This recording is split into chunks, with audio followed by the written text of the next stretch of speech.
This is a video with 100 different screening plant options. This is a big video, it's very long. If you go down below the video, it will be divided up as to where each plant is in the video if you want to go down and see where, if you want to go back and re-reference a plant in the future. Some of these plants, there's maybe a half a dozen that can lose their leaves in the winter but stay full enough to create enough structure that I still wanted to include them in a screening plant video, but most all of it is stuff that stays evergreen. So it's some combination of leafy evergreen plants and conifers. Some of them you could probably top out in the 6 to 8 foot range if you're looking for smaller screening plants, and others can get 40 or 50 feet tall. So there's a wide range of different solutions. Some say narrow, some get wide, depends on how your lot is, okay? As to which ones of these plants will fit your needs. We do recommend a mixed border screen. You're probably going to hear that several times as you watch these little individual video segments through this video, that it's best to use a border of lots of different things. That way, if some sort of disease or insect issue comes along in the future, it doesn't wipe out all of your plants. We have one great native here in our garden that I'll start this video with. So this is number one of at least 100 screening plants that will go in this video. This is Illicium parviflorum. This is a native to the Southeast United States. It has in 5 years jumped up to about 10 feet in height here. This one, so we have two different native species to the southeast. Illicium floridanum gets typically a more burgundy flower color on it, and there'll be at least one or two of them in this video potentially. And this one gets a small white flower, and the flower is just slightly insignificant. So I'm not buying this one as a flower, really a flowering plant, although it does flower. I'm really buying this for this really rich dark green foliage, and the fact that this one can grow in part shade or shade conditions. It can take slightly moist conditions as well, but it can also become pretty drought tolerant in time. So this is right at the top of my list for native things. If you're in the Southeast United States and you're looking for a screening plant, this one is getting full sun until about noon, maybe 1 o'clock, and then it's in the part shade or shade conditions the rest of the afternoon. And it is just a really fantastic backdrop to our garden here in Raleigh. So let's jump in with 99 more screening plants. This is Woodland Ruby Illicium, one of my absolute favorite Illicium out in the world. It's just Illicium X Woodland Ruby, because it is a cross between Floridanum, Alba, and Mexicanum. And what you get from that is a fairly vigorous growing large shrub or almost small tree if you let it. Roundish, 8 foot tall plant ultimately, with really amazing maroonish red or slightly pinkish flowers at times. From spring all the way until fall. And I can't find a single flower on this one. This one's in a pretty deep wooded space where it's being grown, so they're stretching just a bit. This plant will actually take quite a bit of sun. We typically think of Illicium as part shade or shade plants, and that's true with this plant, and it's really in a very shady space where it's being grown and produced here. But with enough irrigation, a little bit of extra water when it needs it, these things can actually tolerate an incredible amount of sun. Beautiful foliage on these. They tend to be deer resistant. They're not very winter wind tolerant. So, you know, if you're using these as a screening plant, they're hardy in zone 7 to 10. In zone 7, I'm probably not putting this out on the edge of my property necessarily.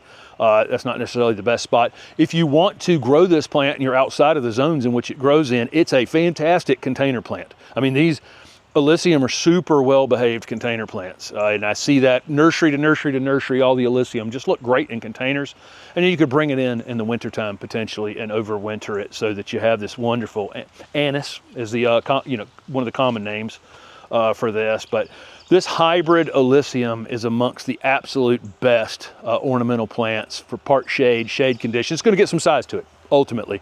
But what a fantastic plant. This is definitely another option for medium-sized screening plants. This is Sky Pencil Holly. I've talked about it many times on the channel over the years. It's obviously an upright, narrow-growing Japanese holly, so it's not a prickly holly, also not a showy fruiting holly. It's just really meant to have this upright, narrow growth habit on it. These can be kept anywhere from the height they are when you're buying this one in this 3-gallon container that's 2 feet or so right now, all the way up to 12 or 14 feet if you want to. I think it's best not to let them get that tall though, because they do tend to splay open in the future. Snow or ice or wind can definitely hurt this plant. They're moderately fast growing and pick up speed in time, and you can just take the thing and flat top it. So you can just grab a hold of someplace on it and you know, literally hold it together and cut it off just like that at whatever height you want to keep it. These can be lined up like soldiers. Let's say you have a patio or something like that and you want to basically be able to sit down in a chair and not be seen. You know, you can keep this little wall, you know, keep a wall about like this, and then you can stand up, you know, and see over it. So some sort of low hedging, you know, plant if you wanted to do that, or again, as a single specimen plant, because it's interesting, right? Because there's not a lot of things that grow like this. But I do think, again, I would keep the height somewhere between 4 and 6 feet, something like that. That seems to be the sweet spot where the thing's able to get water up into the top of itself and then also be sturdy enough to not splay open and split in the future.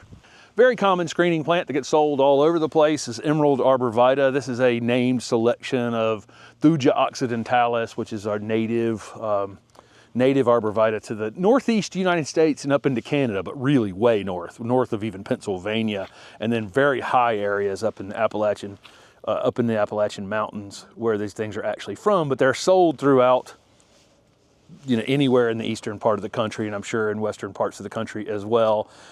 These are been obviously pretty sheared to keep them this narrow. They grow upright and narrow like this, but this is narrow to the extreme, right, where they've allowed a leader to form, but then they've been shearing them on the sides here to keep them narrow. So you can put these in a very narrow space, but you'll have some ongoing shearing that you'll have to do that. Otherwise, these will thicken up and be a little bit thicker in time. But great soft to the touch conifers. Don't trust these during really hot, dry periods of time. When I say they're native to literally north of Pennsylvania. And so be thinking about the fact that if it's 95 plus for a few weeks in the summertime, we see these get lost, and even old established screens where a few of these will die pretty quickly. And they're not really good at letting us know. Like if you were really good at recognizing it, you could see that, you know, that the color changes a bit in that growth on them when they're dry. But if you're not paying attention to it at all, really quickly they can succumb to drought related issues. So great plant, soft to the touch conifer. You can use it in a narrow space if you're willing to commit to some, you know, to some shearing on them in the future. And they can even be top pruned. We see them up in Canada, literally people making hedges out of them and keeping 7 or 8 feet tall, permanently 7 or 8 feet tall, just topping them out as well. So a lot of options with this plant. But again, when it's hot and dry, this is one you're going to put at the top of your list for making sure you're watering them. This is Green Giant Arborvitae, which is actually a hybrid between 2 species. Very vigorous grower, very common now as a screening plant. It's probably slightly overtaken. Leyland cypress is kind of the large growing, Christmas tree shaped, but very large growing conifers in our landscapes now. And you see rows and rows of them. Again, I recommend using some sort of mixed screen just in case something happened to something in the future. You wouldn't lose all of your screening plants. But this is one that we've seen lined up like soldiers where people put 20 or 50 of them, you know, and hedge themselves off. They will become very large in time. So you're talking about a plant that, you know, can get 50 plus feet probably in the future. And, you know, if they ever did fall down from wind or snow or something like that, it would probably be very expensive to clean those up. So if you don't need something that's necessarily 40 or 50 feet tall, I might discourage it a little bit. If you do though, you do, because occasionally I'll do consultations. Somebody has a neighbor with a 3-story house next to them. And there's not really a great way to figure out how to block those windows, you know, window to window, third floor. This is the plant for that. They're shearing these pretty tight, but in the ground in the future, you could expect them to get between 10 and 15 feet in width for sure, maybe a little wider if you're not doing any kind of pruning on them at all as they get taller and taller. So 50 feet tall and 15 to 20 feet in width, ultimately, if they were never really pruned on. They're great plants. Again, I think some shearing initially, I wouldn't cut the leader out of it. unless you want to try to size it. You could height control it that way probably, but if you're trying to have them big, I wouldn't cut the leader out of them, but you can do a little bit of shearing on them initially if you want them to be fuller in the future, but otherwise just, you know, leave them alone, let them go. These will grow 3 or 4 feet in a single season, but not that first season. So set your expectations for any of these shrubs where it's not gonna grow a whole lot the first year potentially, and then the second year maybe 6 inches, and then the third year maybe 2 feet, and then eventually really start the engine pick up and they can grow 3 or 4 feet in a single season in the future. But that's green giant arborvitae. Here's a large growing screening plant. This is Ligustrum haworthii. This is the golden Japanese privet. You'll see all the new growth in it. Has this bright yellow coloration, fades in time to green as the plant matures. So inside the plant's kind of green, outside the plant's kind of gold. May get a little off color in the wintertime. I'm actually shooting this in February, and it's got a little bit of sting on it from a little cold during the wintertime, but no problem. Not as fast growing as green broadleaf ligustrum like this, or Japanese ligustrum like this. Anytime you take this variegations or chartreuse coloration like this, it's going to slow it down some, but it's still a fast growing plant. It can be sheared on whenever.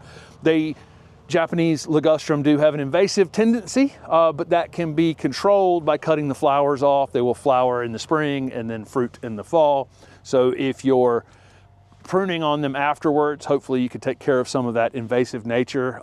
We have these ligustrum are all over our neighborhood. Chinese ligustrum with the small leaves, and then the larger Japanese ligustrum as well. So I'm not recommending this, but I'm throwing this out there. It's available in the trade everywhere. This is a very, very bright, showy, fast growing, moderately fast growing, because a little bit less than the green version of the ligustrum, but still fast growing, faster growing than most leafy evergreens that can cover up an area in a hurry. This is Ligustrum recurvifolium. I made a video years and years and years ago on the channel from my old house. I used a row of these with some intermittent with some upright hollies to screen my neighbor, and I titled that video the Make Your Neighbor Go Away Plant or something like that. This is a very fast upright growing evergreen shrub.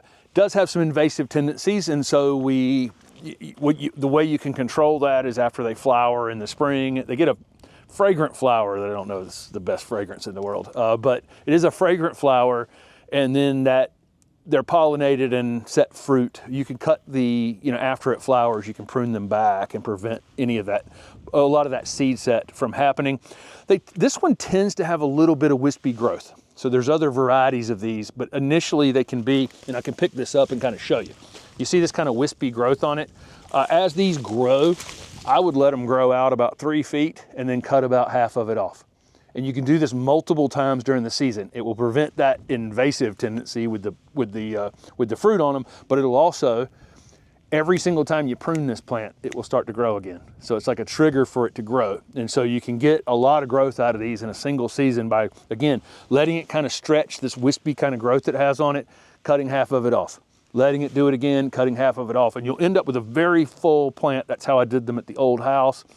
Mine, I managed mine somewhere between 8 and 10 feet and didn't let them seed themselves every year. Just got up and used an electric shear to shear them off every year. And I was able to keep basically a wall between me and the neighbor, again, around 8 to 10 feet tall. These will get quite a bit taller than that if you just let them go.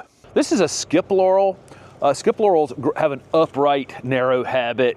They can reach 10 to 15 feet in height, maybe 5 to 8 feet in width, typically about twice as high as wide in the landscape. You'll see these growing in full sun and over into part shade, and a lot of people watching can grow this plant. They're hardy from like zone 5B to 9, so a lot of folks watching can grow it. Beautiful dark green, lustrous foliage year-round. Again, very, very upright habit on this plant. You can see every stem is basically just going perfectly vertical.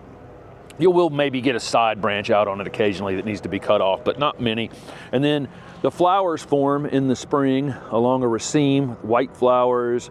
Pollinators really love these, and it'll eventually form a black drupe later in the season. Not really necessarily grown for all those things. Most people growing these are growing them as specimen plants on the corner of a foundation or as a screen between you and a neighbor. Great for that, and it can be, you know, you can get it to the height you want it and then just start maintaining it just by cutting it off after it flowers in the spring would probably be the appropriate time to do that. And that will flush some additional growth down here at the bottom.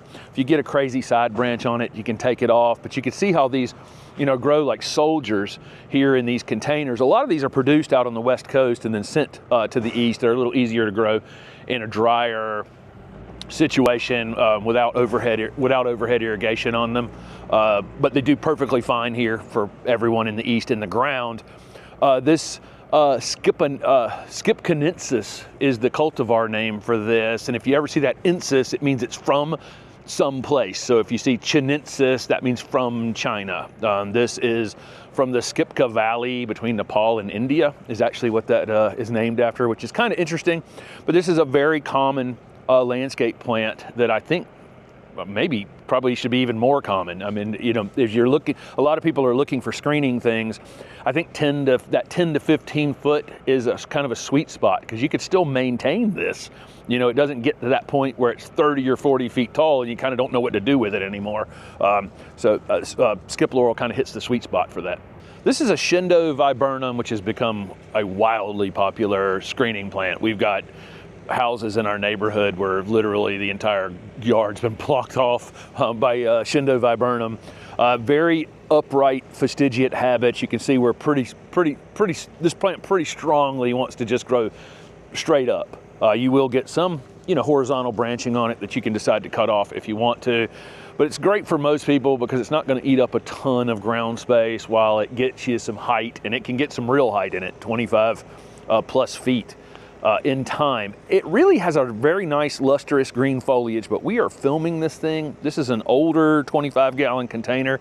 I think this plant wanted to be in the ground a long time ago, so this is not the best you're ever going to see the foliage. Plus, we're filming this in February, and it's gotten stung just a bit as well from the cold. These are hardy in zones like 7B to 9B, and anyone in that range, this is again become a really popular screening plant. I rooted these for a few years, and I couldn't get anybody to really buy into them all that much initially, and then I kind of stopped growing them, and about the time I stopped growing them, every landscape designer in the world started using them, and now no one can grow enough of these. And if you look down, I think Steph can turn the camera, there's a group of 15 or 25-gallon containers over there that will be for sale for later in the season from this Latham's nursery here near Charlotte.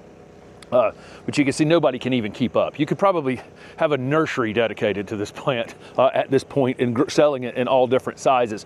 Very fast growing, upright, lustrous green thing. It does flower eventually, and it does fruit eventually. It has a red berry on it, but it's not really being grown for that at all, and it takes years for that to actually take place. It's really grown as a fast growing screening option for most people. This is on the slightly slower growing scale for screening plants for sure, but it does make a good screening plant. This is a little gem magnolia. It has a more upright, narrow habit than the regular Magnolia grandiflora, which can get 50 feet wide and 70 feet tall. This as well can get big in time, and I had one at the old house that probably reached 25 feet in height, something like that, but it was only about 6-7 feet in width at that time, and that's really what makes this plant kind of unique in that way. There are a couple of others like teddy bear that have probably a better brown back on the leaf. I think one thing we kind of give up on Little Gem a little bit is I don't think the color, the two-tone leaf is quite as pretty. You get the really nice lustrous green top, the leaves are much smaller. You know, it's a dwarf plant, everything is dwarf about it. Slightly smaller flowers, although still pretty big, just as fragrant. Slightly smaller leaves, although as the plant matures, the leaves do get a little bigger, so that leaf is probably about 5 inches long, something like that, but nothing like regular Magnolia grandiflora. But it does have a great habit. You still get the flowers. They're readily available. You can get, you know, this is in a 50-gallon container right here, and it's about 8 feet in height, so that would give you a good start on it, because again, this is not the fastest growing screening plant, but these can definitely be part of a mixed border screen. and make a great addition to the mixed border screen. The way I typically, when I'm in consultations and things and I talk about screening plants, is like, let's stand back and pick what's the most important thing to screen, and then let's get a mixed border, pick a lot of different things, and then put the things that grow the fastest or the appropriate sizes in those holes to make those holes go away faster. But the place along the line that you don't necessarily need it to be screened and super, super fast, Little Gem Magnolia will be a perfect plant for that. Here's a beautiful crop of Osmanthus fragrans. This is a great screening plant, and I'll tell you, this is the only plant that we have in our screen that we have 3 of. So that's how much we like Osmanthus fragrans. This plant actually has fairly insignificant, what we would call kind of insignificant flowers, right? Considering that plant's 6 feet tall, that flower is teeny tiny, but it has the most amazing fragrance. These will start blooming typically late September as the nighttime temperatures cool, and then they'll bloom pretty much all winter long until early spring, except for the worst of the winter. So the worst of the winter will shut them down, typically sometime in mid-December through mid to late January. They won't be doing a whole lot of blooming, but here we are in the middle of February, and whatever remaining flowers this thing had carried through the winter are now in the process of opening. Kind of takes a warmer afternoon to really get the fragrance going. A lot of times I can't smell them all that much in the morning, but in the 4 o'clock, 5 o'clock in the evening on a slightly warmish afternoon is when you really, our entire garden can be filled with this very sweet fragrance. Super, super tight, compact growth habit, not the most cold hardy thing in the world. And when we're using plants as screening plants, frequently we're putting them out on the edge of the yard. We're really exposing them to wind and cold and other things. So, you know, this is like hardy in zone 7B to 10. I would think that out in 7B, you know, this is probably maybe a corner foundation plant for you. You know, so it's up against, you know, you're using it as to get the fragrance on it, but not as a screening plant necessarily. Probably, you know, and we're in zone 8A, and we're in a slightly protected space. Our neighborhood's not like wide open. It's wooded kind of neighborhood. Certainly by zone 8B, they can just be out in the open. But even these are in zone 8A here in the Charlotte area in the containers, and the winter's done a little bit of work on them. It hasn't hurt them badly in any way, but it's definitely off-colored them and that kind of thing. But really great plant. And again, you know, we don't have more than 1 of anything hardly. So if we have 3 of something, we definitely like it. Here's a wildly popular screening plant for the last 40 years or so. This is a Leyland cypress. Very, very fast growing evergreen. We'll see, I think, more green giant arborvitae have replaced these over time. They've had some issues. They tend to be slightly shallow rooted, and so we have some uplifting on them once they get into, this thing can get, you know, 50 plus feet. And I remember a book that I had looked at a long time ago just about plants, and in the book it said these got like 12 feet or something like that, 12 to 15 feet, because it was like looking at the original one or something. And then I saw a second edition of that same book and it said 50 feet plus.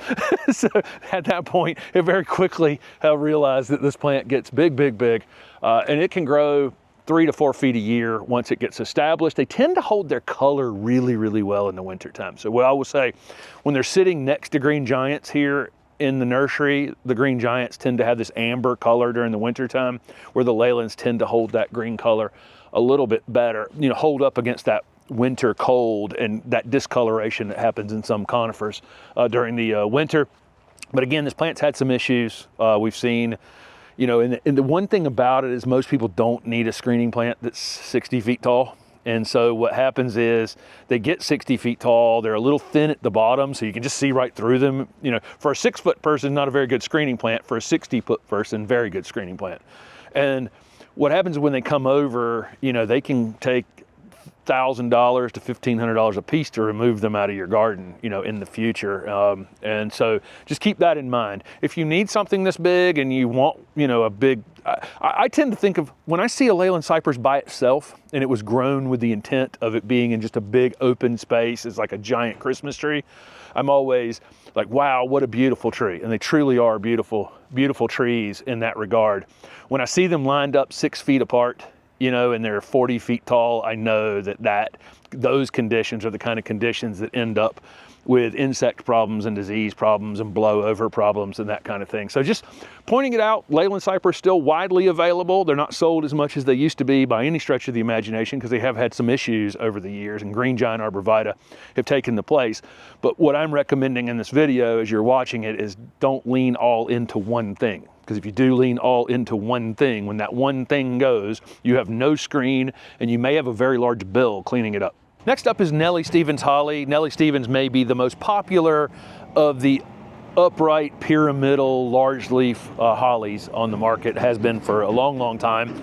There are hundreds of named cultivars of upright narrow hollies, and there are some ones that stay a little bit narrower than this. These have definitely been sheared to be super narrow, and I think if you're shopping for this in a nursery, you're going to probably think that this is the exact habit, but they actually grow naturally quite a bit wider, a little bit wider than this, so more pyramidal than upright and narrow, where like Oakland or Oakleaf and that golden Oakland we have at the house more naturally grow like this one's been sheared. It is a self-fruiting holly, and again, super, super popular, fast growing for nurserymen, easy plant to produce, easy plant to grow in your garden, doesn't require really anything from you. You want to have space for this plant. You can shear it and have it as a narrow piece on the corner of your foundation, but it's probably best to grow this on a larger lot as a screening plant out on the edge of your property. And we've seen them 25 to 30 feet in height ultimately, and maybe 15 feet in width, or it could be sheared and kept, and a lot of people do, 8 to 10 feet tall and 3 to 4 feet in width. Issue is, if you're putting it in an area that you're shearing it all the time, there's no great time of year to prune these things because they bloom in the spring, and then slowly but surely they get the berries on them and then carry them through the winter time. And about the time the birds take them is about the time it blooms again. So it's kind of hard to figure out exactly when to prune them. So if you're buying a Nellie Stevens holly, put it out on the edge of your property and just let the thing grow and let it do what it does, because it does become a really beautiful small ornamental tree in time. This is a really great low hedging shrub or a specimen plant on the corner of a foundation, even as a good container plant, or as a outdoor Christmas tree. This is a Steed's holly, and it tends to have this more upright, narrow growth habit, where compacta is more roundish and helleri or soft touch are, lower doming plants. This one tends to have this vertical habit on it. And so where they have been sheared a little bit to keep them this full, this is how they naturally grow on their own. And you can let this plant get as high as 10 feet to 12 feet in height if you want to let it get that tall, but you don't have to. These are not, since we're not growing these for flowers, you can prune it anytime between March and middle summer, shear it, however you want to shear it, and keep it as a little Christmas tree. You can decorate it during the winter time again, or this is a good candidate for lining up, a few of them next to a patio, or if you're on a really narrow lot and you're just trying to look for something that's maybe 6 or 8 feet tall, that doesn't take up a huge footprint. So that's the thing with this plant, is I'm getting 4.5, 5 feet of growth out of it, but it's only 2.5 feet wide, 3 feet wide to do that. You can continue to shear it like that. So you can line these up like little soldiers in a little seating area next to your porch or something like that, and have a little bit of privacy without having to eat up a lot of your ground space. This is a really interesting screening plant or specimen plant. You can grow one of these on the corner of a foundation, or you can line a few of them up in your screen or in your mixed screen. This is a Hollywood juniper. These gonna have kind of a mind of their own a little bit. I love the habit of these. This is great for coastal gardens, and just a lot of us can grow these. They're hardy for most people watching, and they kind of have a mind of their own. Sometimes they can look like they just got twisted in a circle in time. Where you take a branch like this and it turns and twists, and Tora lusa, it just twists around the plant in time and just become naturally really, really beautiful. And not a plant that I want to put in where I'm going to have to shear it a whole lot. So it really needs to be in a place where it can get large and it can do the thing that it does, which is become kind of a unique to itself, upright, plant, but it does become a pretty good screening plant in time. Where it looks a little thin and wispy here in this container, it actually does become quite full. I have seen these beside a building down at East Carolina University over 30 feet tall and probably 20 feet wide. I mean, really massive plants in the future. So keep that in mind. You could at some point, you know, shear them and cut them back some, but this one will need some space and time to become really one of the more interesting horticulture plant, you know, plants for ornamental horticulture. You know, it's not going to, each of them are going to have a kind of a mind of their own.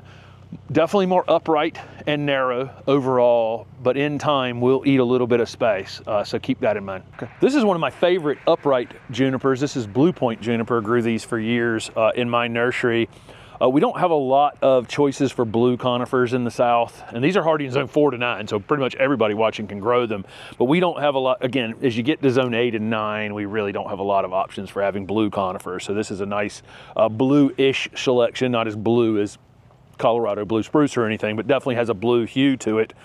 What's nice about growing junipers as screening plants versus arborvitae? So let's flip over to emerald arborvitae and say that plant down in the Southeast is not happy in the heat. It's just really not overall happy in the heat, where junipers tend to gain drought tolerance in time and just tolerance to everything, to air pollution and to, you know, deer resistance and, you know, coastal issues and all kinds of things that other plants, you know, just don't tolerate as well. So, you know, consider using junipers if you have tougher conditions, or, you know, you're planning on planting a wall of conifers somewhere and you're not necessarily going to be able to get water to them easily.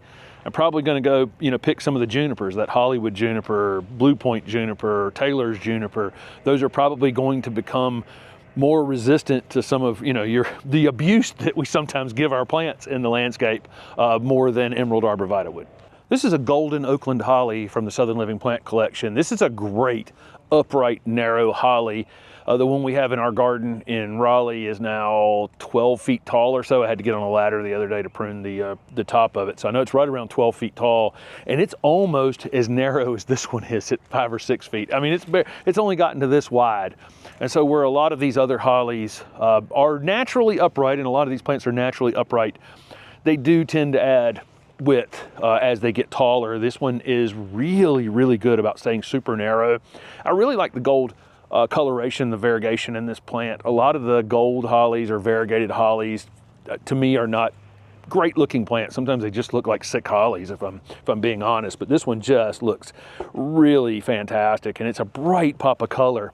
We've got it in our part shade conditions in our Raleigh garden, but it would prefer to be out here in the full sun like these are, and these are much brighter. It's like one side of ours is really bright because it's getting more sun than the other. They're self-fruiting. You know, spring flowering, self-fruiting. I haven't seen many berries on it yet, but it really just doesn't need them at all to be a show-off in the garden. So this is going to be a great corner foundation plant, or a part of a screen where you need narrower plants to make up your screen. I talked about Dwarf Burford holly being very roundish. This is kind of more the upright version of this same single point holly. This is needlepoint. Good name for it, because it is a little needle on the end of each of these that is prickly. You shouldn't have to prune it though. It should not be an issue in the garden, really. Very heavy fruiting selection, self-fruiting, so it doesn't need a male, female. It will self-fruit, but if you have multiple plants on self-fruiting things, you tend to get more fruit overall, I will say. This plant is more of an upright grower, and you can really see that in the habit here, you know, in these containers, where Dwarf Burford tends to be more roundish. And I think this is kind of the plant that I think a lot of people are trying to get when they buy Dwarf Burford. You know, they're trying to get kind of a medium-sized growing holly that's kind of on the narrower side. But with Dwarf Burford, you get round, and with this one, this is how it grows. It's naturally going to be more upright. So it lends itself to a corner foundation planting, or a screening application where you have a narrower footprint and you really can't allow the plant to get 6 feet out into your garden or something like that. So needlepoint, I think, this is a really industrial plant. Offers something to the pollinators, offers something to the birds, and not something you're ever gonna have to really spend any time maintaining. This is teddy bear magnolia. This is another narrow, upright selection of our native Magnolia grandiflora, which can get gigantic. This one is typically used in narrower applications. Always comes with this cute little teddy bear Magnolia tag. That's how I can recognize it. I will say, so let's see some differences between this one and Little Gem. Little Gem, probably the most common of the narrower upright magnolias, although there's a few on the market. You'll notice on Teddy Bear has more of a roundish leaf. It's still a football shaped leaf. It's longer this direction than it is wide, but you can see that it's kind of a little more stunted. So it's a shorter leaf. It's got a great coloration on the back. I would say much, much better overall leaf coloration than Little Gem. I think overall it has a slightly more compact habit on its own without any nursery, the nursery actually having to work on it as hard. This is a really cool hedging plant right here. This is an upright growing camellia, almost grows Christmas tree like. This one's called Spring Festival. We're seeing more and more hybrid camellias out on the market doing various things, and lots of other species that we haven't used in our ornamental landscapes a whole lot.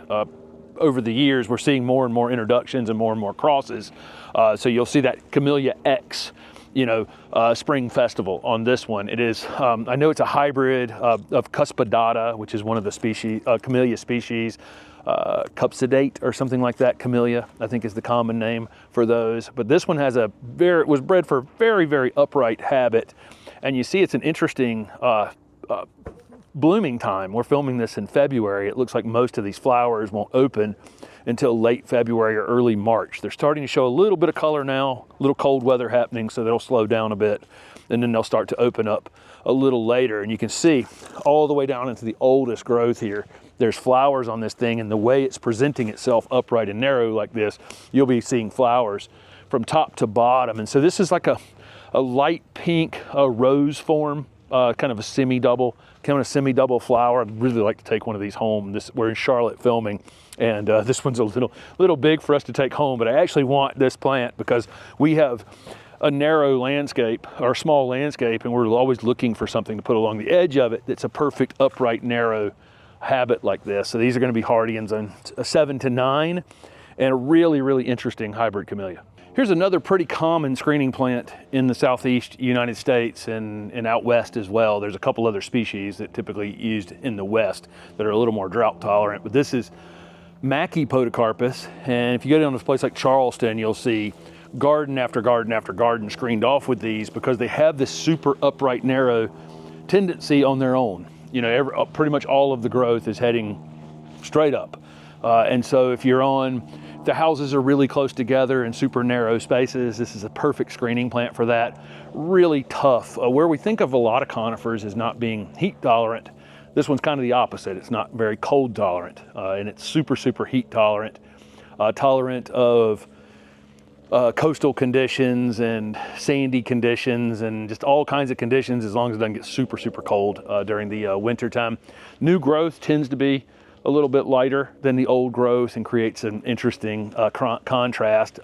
Typically, we'll see these growing in part shade conditions down in Charleston, but they'll take lots of sun as well. We have one called Romeo at the house that has white foliage on it, but it's very slow growing in comparison to the solid green forms of podocarpus. But this is Podocarpus Mackie. Again, it's just incredibly easy, upright, pretty fast growing evergreen hedging shrub. This is Black Dragon Cryptomeria. Cryptomeria is Japanese cedar, would be the common name for Cryptomeria.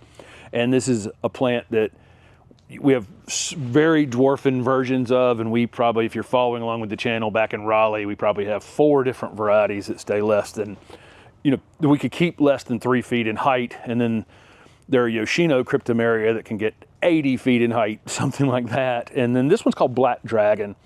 This one's kind of an interesting, upright, narrow one. It can be sheared pretty tight. So this would be an example of one that's been sheared pretty tight.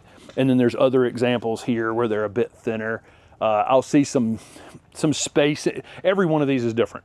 So interesting specimen plant for the garden for sure. Be a little bit harder to make a good, this one would, it's in going to be in a low screening video. This one will be a little harder though to make a full screen because again, the variability between each of them. But it's definitely a plant worth having, because if you're just looking for not necessarily something you just can't completely see through, but you're looking for something that's tall and narrow and interesting, this is the plant for you. Okay, so these are just, every one of them is interesting and slightly different, but always upright and kind of narrow like this. Another surprisingly fast-growing screening plant here is Arizona cypress. When we see these in the wild out west, there can be kind of diminutive things out in the desert, but you bring them east, give them some water, and they can really take off in our landscapes. This one's blue ice, and I think it's a really great blue color, and we don't get a lot of this in our southern gardens where we can have great blue conifers like this. Carolina Sapphire is probably the more known variety of these and tends to grow a little bit more Christmas tree-like, where blue ice can have a little bit its own imagination, just a little bit, I would say, you know, where it doesn't necessarily go quite as uniform, but I do think it has a slightly bluer color, you know, and I'm probably maybe making that up in my mind just a bit.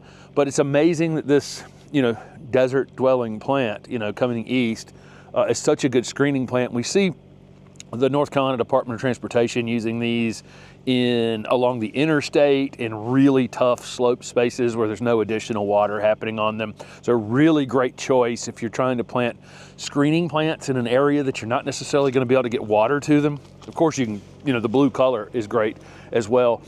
We have a neighbor though that's planted a Carolina Sapphire blue Arizona cypress in front of their house, and you know, it's basically eating the front of their house, and so be careful with this. This is probably not one to even put on a corner of a foundation. It's just going to get gigantic. Theirs is in the 25 to 30 foot range. It's literally eating the front of their house.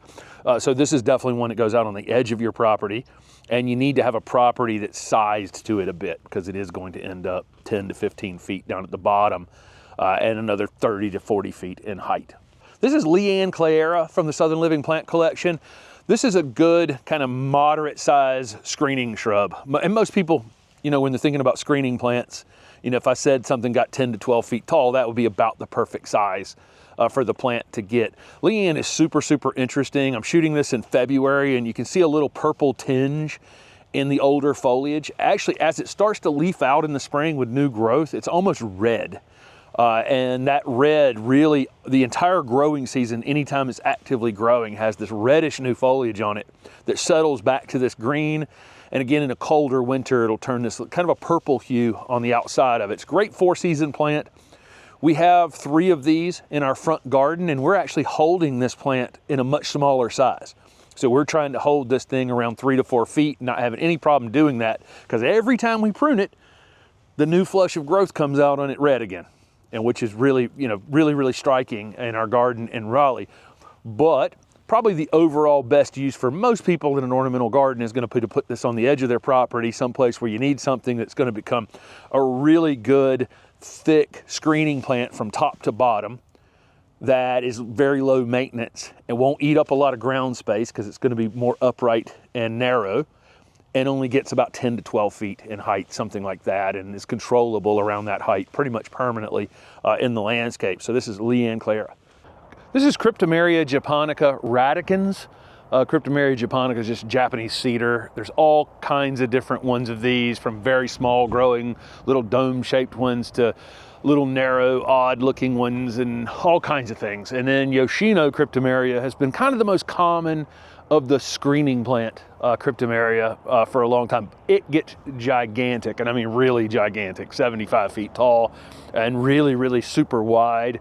Radicans is slightly better version for most suburban screening that folks are doing, and this one more like 30 to 50 feet in height. Still big, quite big, right? But definitely on the narrower side than Yoshino overall. So probably as you're looking, if you were looking to include Japanese cedar in your screen, in your mixed border or whatever, Radicans, if you could find it, is probably a better choice than Yoshino for most people. They're just not going to need something that's 25 or 30 feet taller than this one gets. It's soft enough to the touch, so not wicked, to mess with. They tend to turn a little bit of an amber color in the worst of the winter, but most years in the deeper south, they don't turn as much. You can see a little bit of that in a few of these 7-gallon containers where just a little bit of amber color shows up in them. Definitely in colder areas, a little more of that, but really super, super easy, very fast growing screening plant. This is a brand new crop of columnar Hetzii junipers, so don't judge it by what you're seeing right here in these containers. These are newly planted, but this is a really great upright narrow juniper. There's a version called Glauca, which has a bit of a blue hue to it, and then this is the kind of richer green color, again, newly potted and newly fertilized, so not as green as it would be. But this is a great screening plant for most people watching. This is going to be full sun, tough conditions, you know, an area that if it gets dry in between watering is going to be fine. Zones 4 to 9, really, really tough plant. These can reach somewhere, let's say 12 to 15 feet in height and maybe only 5 feet in width. And for most people, that's about a really good size screening plant. You know, you don't necessarily need anything that's 30 feet or 40 feet in height. And so this is the perfect plant for that. They can also be sheared. So they can be sheared in the future to stay narrower. So it's a great corner foundation plant, specimen plant, or in a mixed border. But I wanted to show these off, even though these is, you know, again, these need a season to really start to fill out in these containers, but a really great, tough plant for most ornamental landscapes. This is Camellia japonica Professor Sargent. This is probably one of the most common Camellia japonicas out in the trade and out in gardens across, you know, any place that you can grow Camellia japonicas, typically in zone 7 to 9. It's a really bright red peony form. It's incredible. This variety is really, really super cold tolerant. Even the open flowers tend to be pretty cold tolerant, or some of the open Camellia japonicas tend to bloom as we're coming out of winter. And so you get some of the coldest nights back in January, and then these start to open. And what you get is on a roller coaster where some flowers open, it gets cold, crushes those flowers. Then the next flowers open and it crushes those flowers. And then you get another wave, and hopefully at some point you get some that last, you know, really long enough to enjoy. Professor Sargent tends to hold up on nights that are in those upper 20 nights, and the flowers seem to be unharmed. And so it ends up having what appears to be a lot more flowers on it at one time, because they just don't fade. You know, they don't get hurt as bad in those cold nights. And it's one of the reasons it's super, super popular. And the other thing is it's a true red. So a lot of things we call red aren't necessarily a really true red, but especially around the North Carolina Estate Wolfpack neighborhood that we live in, red flowering camellias are extremely popular, and this peony form is right at the top of the list. This is Professor Sargent.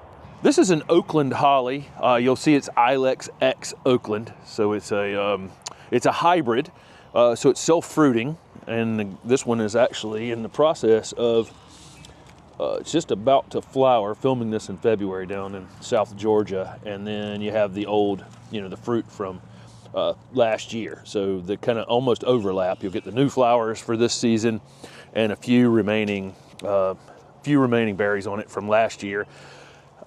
This one has a vigorous upright habit. You can see, in fact, they've cut the leader on this one recently. We have a golden Oakland holly in our garden, which is the variegated version of this. A great plant as well. But this one, a lot of times when we're filming these upright broadleaf hollies like this, and you see them this thin, they've been shearing them to do that. Oakland just does this. That's the really nice thing about this, is some others like Nellie Stevens would be like this if it hadn't have been pruned at all.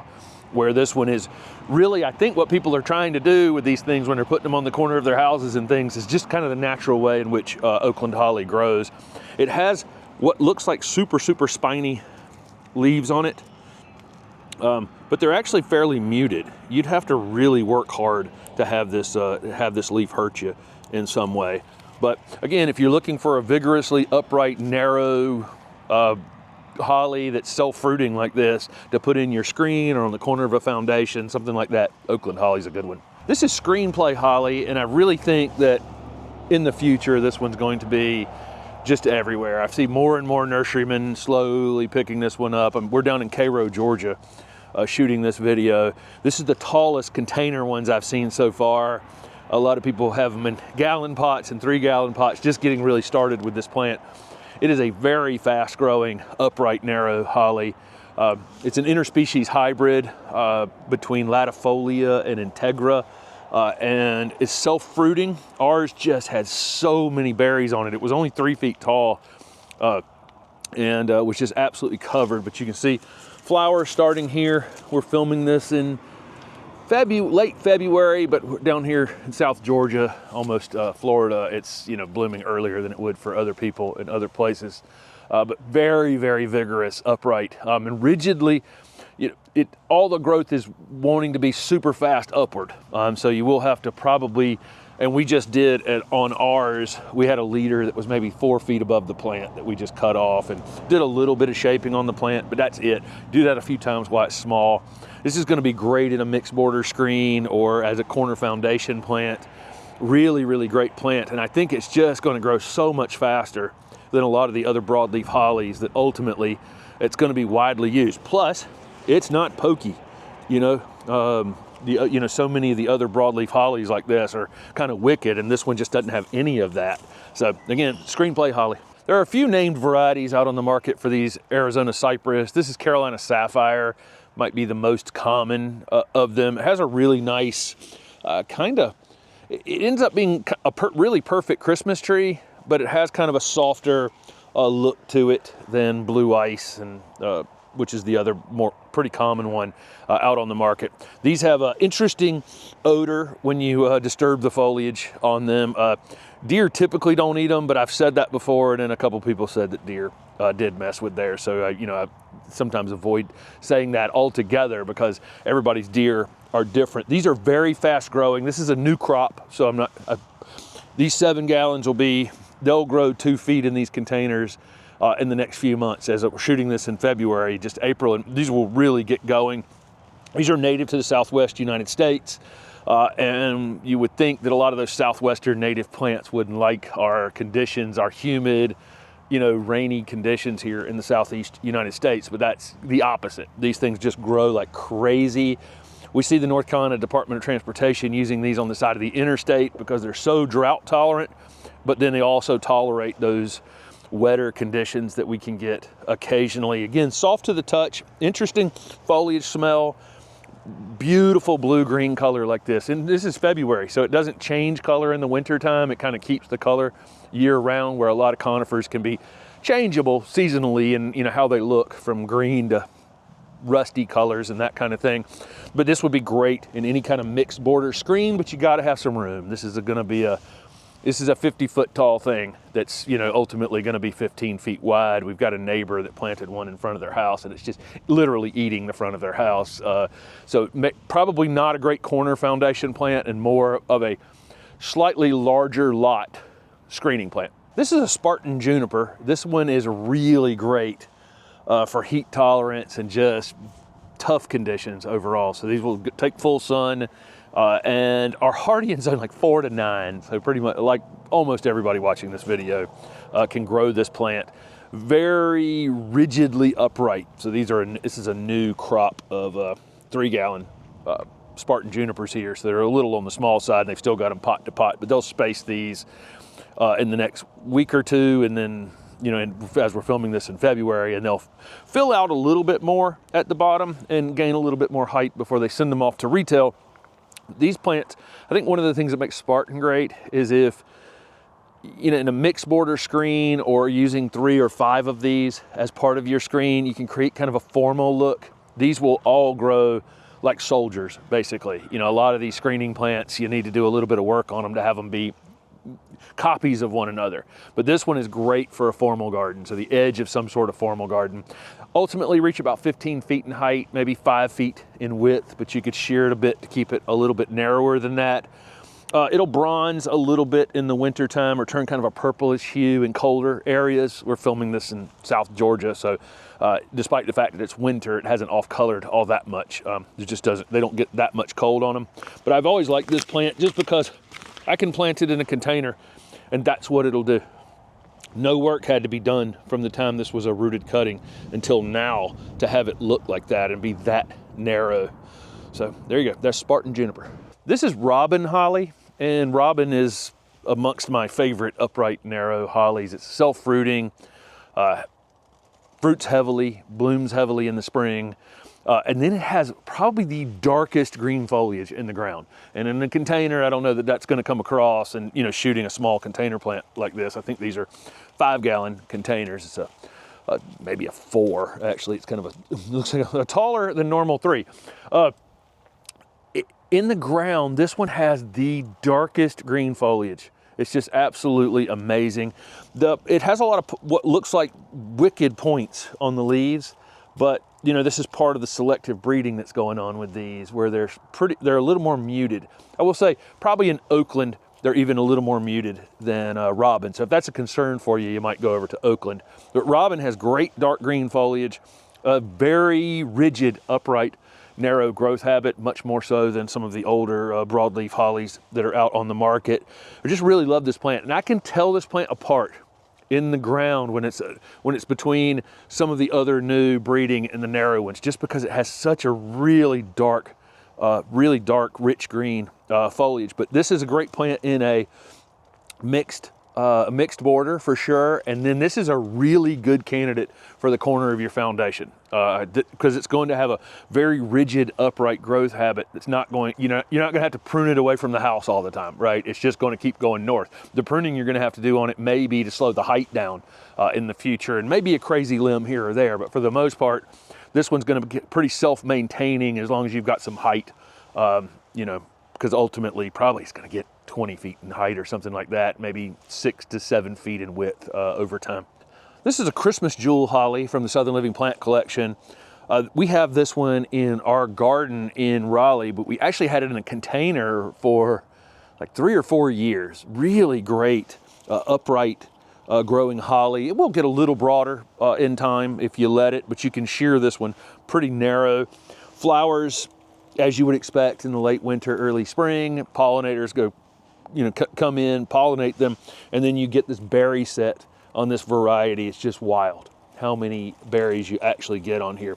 We're filming this in February, and this is kind of the overlap season for these hollies, where this year's flowers are starting to form, but last year's flowers are still, present on the plant with the, in the form of that red fruit there. That's Christmas jewel has a narrower leaf than some of the other broadleaf hollies. It's kind of akin to, Foster or Foster number 2 that we used to grow quite a bit. Foster had a slightly longer leaf than this, but a similar growth habit.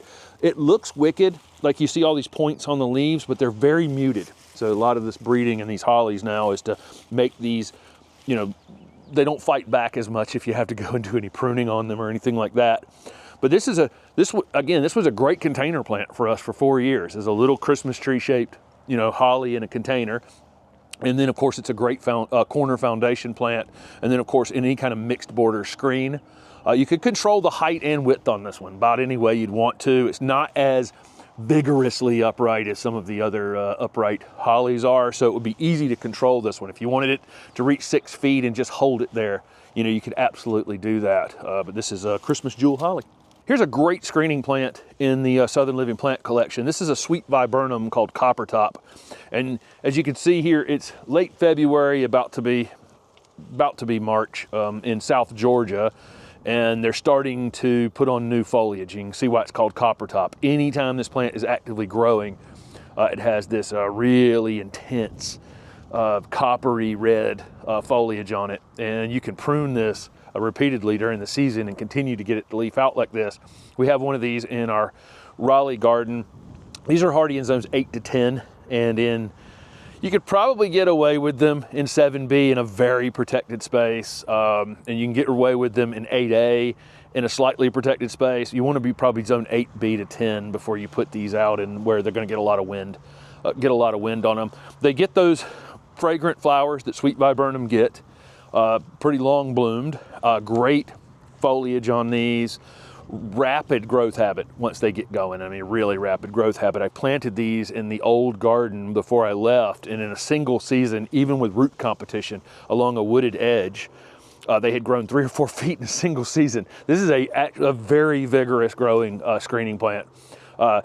Full sun is probably best overall to keep it super compact, but again, I had them in part shade at the old house, and it was a great looking plant. But this is a sweet viburnum that has this additional thing where it puts on this incredible color show anytime it's actively growing.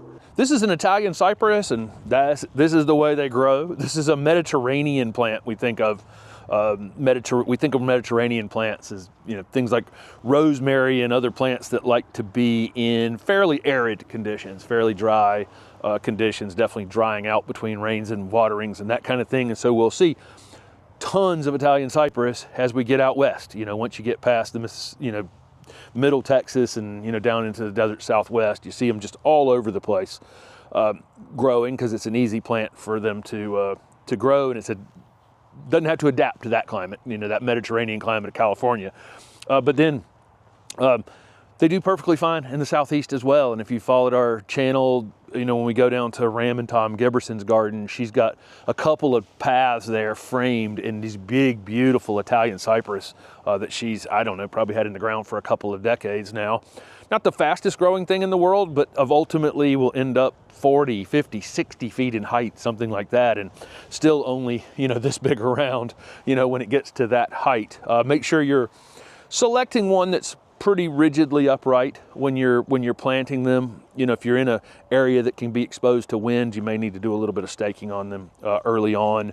But really, really great plants. Not a plant you're going to put in a wet space. You know, so as soon as you hear Mediterranean plant about any plant, you immediately know if you're trying to grow that thing in the Southeast that it's not going to like to stay wet between rains and watering. So put it in an area that dries out, you know, in between rain events, and definitely worth a shot. You know, not everybody in the Southeast with our rain and humidity is going to be able to grow them, but maybe you have a spot. And when you see one of these, they're just unique in every way. And you can, you know, when you're driving around an area where a lot of them are planted, you can see. This is luster leaf holly, or Ilex latifolia, probably most known as the plant that's been hybridized to create a lot of other popular hollies that are out on the market. Screenplay is one of those. Mary Nell is one of those. It's been around for a long, long time. It has, in this 3-gallon container, you're not going to get anything out of this in what I'm saying. These leaves, as this plant gets larger, these leaves can become the size of magnolia leaves. They're really wild, 8-inch long leaves on a holly. They're serrated on the edge, but it doesn't hurt at all. It's nothing like any kind of other holly, and that's one of the reasons this one's going to be used in hybridization, because you can take the points off the Ilex cornutus, okay, by using this plant. These are dioecious, meaning they need a male and a female to produce the fruit. They get beautiful orangey red berries on them, and a lot of them, but you do need a male. Most of the plants that have been the named varieties that have been introduced, this is just the straight species, but most of them that have been introduced over the years are all female. So requiring a male is what you need to do if you want the berries. You don't need them. This thing can get 50 or 60 feet tall, which is true of a lot of hollies that are actually sold out in the world, but you know, they'll be tagged however they're going to be tagged. But you can shear this to whatever size you want. It's going to have a kind of a pyramidal habit on its own with very, very lustrous green dark leaves. This is a metasequoia, or dawn redwood, that has chartreuse foliage the entire season. This one you'll see is marketed as Gold Rush, but Ogon I think was the original name for it, so you may see that name as well. So I had dawn redwood at my old house, and in 20 years of living there, it was probably over 50 feet tall when I left. So these can get 100 feet tall, okay, and massive root systems. These typically need a pretty big area. The chartreuse foliage one here, Ogon or Gold Rush, is slower growing, as you would expect a lot of times from these chartreuse colored plants like this. So after 10 years, maybe 15 feet, something like that, but still pretty quick. I mean, you know, so some of these conifers are much slower than that. So this one needs some space. I think if you do have the space, there's nothing that's going to be showier than this. The fall color on these has always been a little bit, it's kind of an orangey brown color. It's a really, I don't know, I've never known whether to like the fall color or not, but it does have fall color and lots of fall color. And I've never known whether or not I really cared for it. The soft texture of this particular named variety here is just unbelievable. I mean, you cannot even imagine how soft to the touch this actually is. It's just completely and totally wild. Looks like kind of a delicate little thing. They're not. Once they get some roots under them and get going, these dawn redwoods are really tough ornamental trees. This is dark fire loropetalum. So this is an evergreen loropetalum chinensis that was selected because it has really great purple new foliage that kind of settles into a green in the middle, and I think it creates this really interesting contrast. It's similar to ruby in that way. This one, on most tags, it's going to say it gets 4 to 5 feet by 4 to 5 feet, something like that. It doesn't read the tag, so it's definitely going to ultimately get bigger than that. It's a spring flowering shrub. It's in that witch hazel family, so it has this little frilly flower in the very, very early spring. Sometimes so early that we get some frost damage on it. Unfortunately, this flower is almost red. So most of the time we're looking at whites and pinks on these loropetalum. This one has a reddish hue to it. These are being grown as standards. So they're staking them up with a central leader. They'll eventually limb that bottom part up, create kind of a bushy top to it. And that's how these standards are created. I think most of the time you'd be buying this shrub in just a 3-gallon container as, you know, something like this by this. Okay, and again, it's going to flower probably before you go shopping for loropetalum. They're hardy in zone 7 to 10 or 7 to 9. If you're in zone 7A and you just got moved into 7A, this plant is very marginal for you in all likelihood, and there are going to be winters that could potentially really hurt it. So make sure it's in a protected space. The more sun, the better the foliage color. You put this in the shade, you're going to lose the purple, you're going to lose some of the flowers, and the plant's really going to stretch out quite a bit. So definitely more sun, the better. Going to step into the video real quick and point out that over on our website, HortTube.com, we have a store that has t-shirts. We have an open garden event every year, so the tickets for our open garden event in June are on the website as well. And then we also have 2 video series over there. One is called the Learn to Garden video series. If you're starting from scratch, it's a big catalog of videos teaching all the basics of gardening and even beyond the basics as well. So you can really get in and learn a lot about soil. And then we have the weekly garden planner, where literally it's a week by week what you need to be doing in the garden, what you need to be looking for in the garden, and it's a video series as well. And each week can have up to 12 to 15 separate videos just for that week, explaining why and when to do certain things in your garden. So those are all available over on the website. The next plant here in our on our way to 100 screening plants is Boulevard Cypress, and Boulevard Cypress is Chamaecyparis piscifera. These get quite big in the wild and tend to be, this is a really super soft textured conifer. It has this little bit of blue, icy blue color that shows up in it. It's very attractive plant. There are some selections of this, like baby blue ice, that probably stay a little bit fuller overall, but it's so slow growing, it's not going to offer you a screen, and it'd take a long time for that to happen. This one would definitely be a faster plant to offer a screen in a really narrow place. I will say, if you don't keep an eye on this plant, it can thin at the bottom, and if you put it in too much shade, it can end up thinning at the bottom. So it can become a less effective screening plant in the future if you're not staying on top of the watering. It can be sheared though. This plant is, you can come through here, I can come through here and shear, tip prune this a bit and encourage a little more interior growth if I needed to refill it.